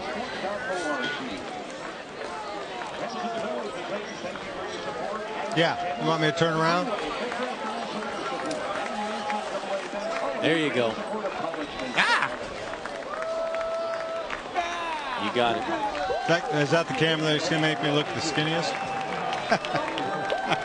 Welcome back. 10-7. Fullerton wins it 2-0, and we have the head coach of the Titan, George Horton. Well, he's familiar with Omaha, and yet a back-to-back trip. Coach, congratulations. Oh, thank you, man. The third out of the ninth inning has got to be the most difficult thing in the world to get. And I commend Rick Jones and his Green Wave Club. They had every reason to roll over tonight. We got every call and every break, and they just kept coming at us. And luckily, we got that third one. I know you wanted Ricky Romero out there to finish it, but did prudence come into play there at the end, trying to understand that, look, son, you're up in the hunt, but pitches now? Yeah, I trust Coach Serrano, and he kind of turned to me and said, I think he's done. And I said, one more hitter, and then he missed with that first pitch, and I said, go get him. And, you know, it wasn't Ricky's fault. We just lost a little edge in trying to win in that last inning, and we didn't get some good jumps and didn't catch some pop flies. And we'll work on that, and hopefully we can do that in Omaha. Is there anything else you can say about Kurt Suzuki? What a warrior. You guys, I'm glad you guys and the national audience got to see him in this tournament. And he's been doing that all year for us, so I'm glad everybody around the country got to see what he's been doing. Coach, give us your thoughts as you head back to Omaha. It's the greatest place in the world to be in June, I can tell you that much. And we work our rear ends off. We talk about it in our first meeting, and there's a lot of friends back there. And a lot of people didn't give this team much chance when we were 15 and 16, except for us. And I can't be any more proud of a group of young men than this group. And we're going to go back there and give it a shot. I don't know if we're worthy of it, but we're going to give it a shot. What was the turning point when you were 15 and 16? What was it that got you over the hump and all of a sudden got you on this roll? Well, it wasn't any one thing. I mean, we were all fighting. We were trying too hard, and some of that showed up in this ball game, trying to win. And these kids are passionate. They've done everything that we've asked them to do. It's just a case of them trying too hard. And, of course, when Windsor got healthy and we were getting great starts on Friday and Saturday, made everything easier, offense and defense. And that's when we really took off, when Windsor was 100% and giving us those CGs almost every single Friday, and Ricky would get us deep into the game as well. Coach, you get to be a little bit of a mad scientist when you're the head coach of a team. Do you change anything? Do you do anything different when you go to Omaha, or do you have a set routine as you go in? Because you've been awfully close a number of times. You guys have also won it 3 times. The only thing we're going to try to change is get to the last series and win it this time. And our program is designed to play well there, and good coaches don't change what got you there. And hopefully these guys will continue to play hard and take the results out of it and do quality things like they've done all year for us. Coach, best of luck. We'll see you in Omaha. Thanks, guys. Good luck, Coach. It'll be a pleasure. Yeah, baby. Well, there's a young man who, what a performance. And Clutch Kurt.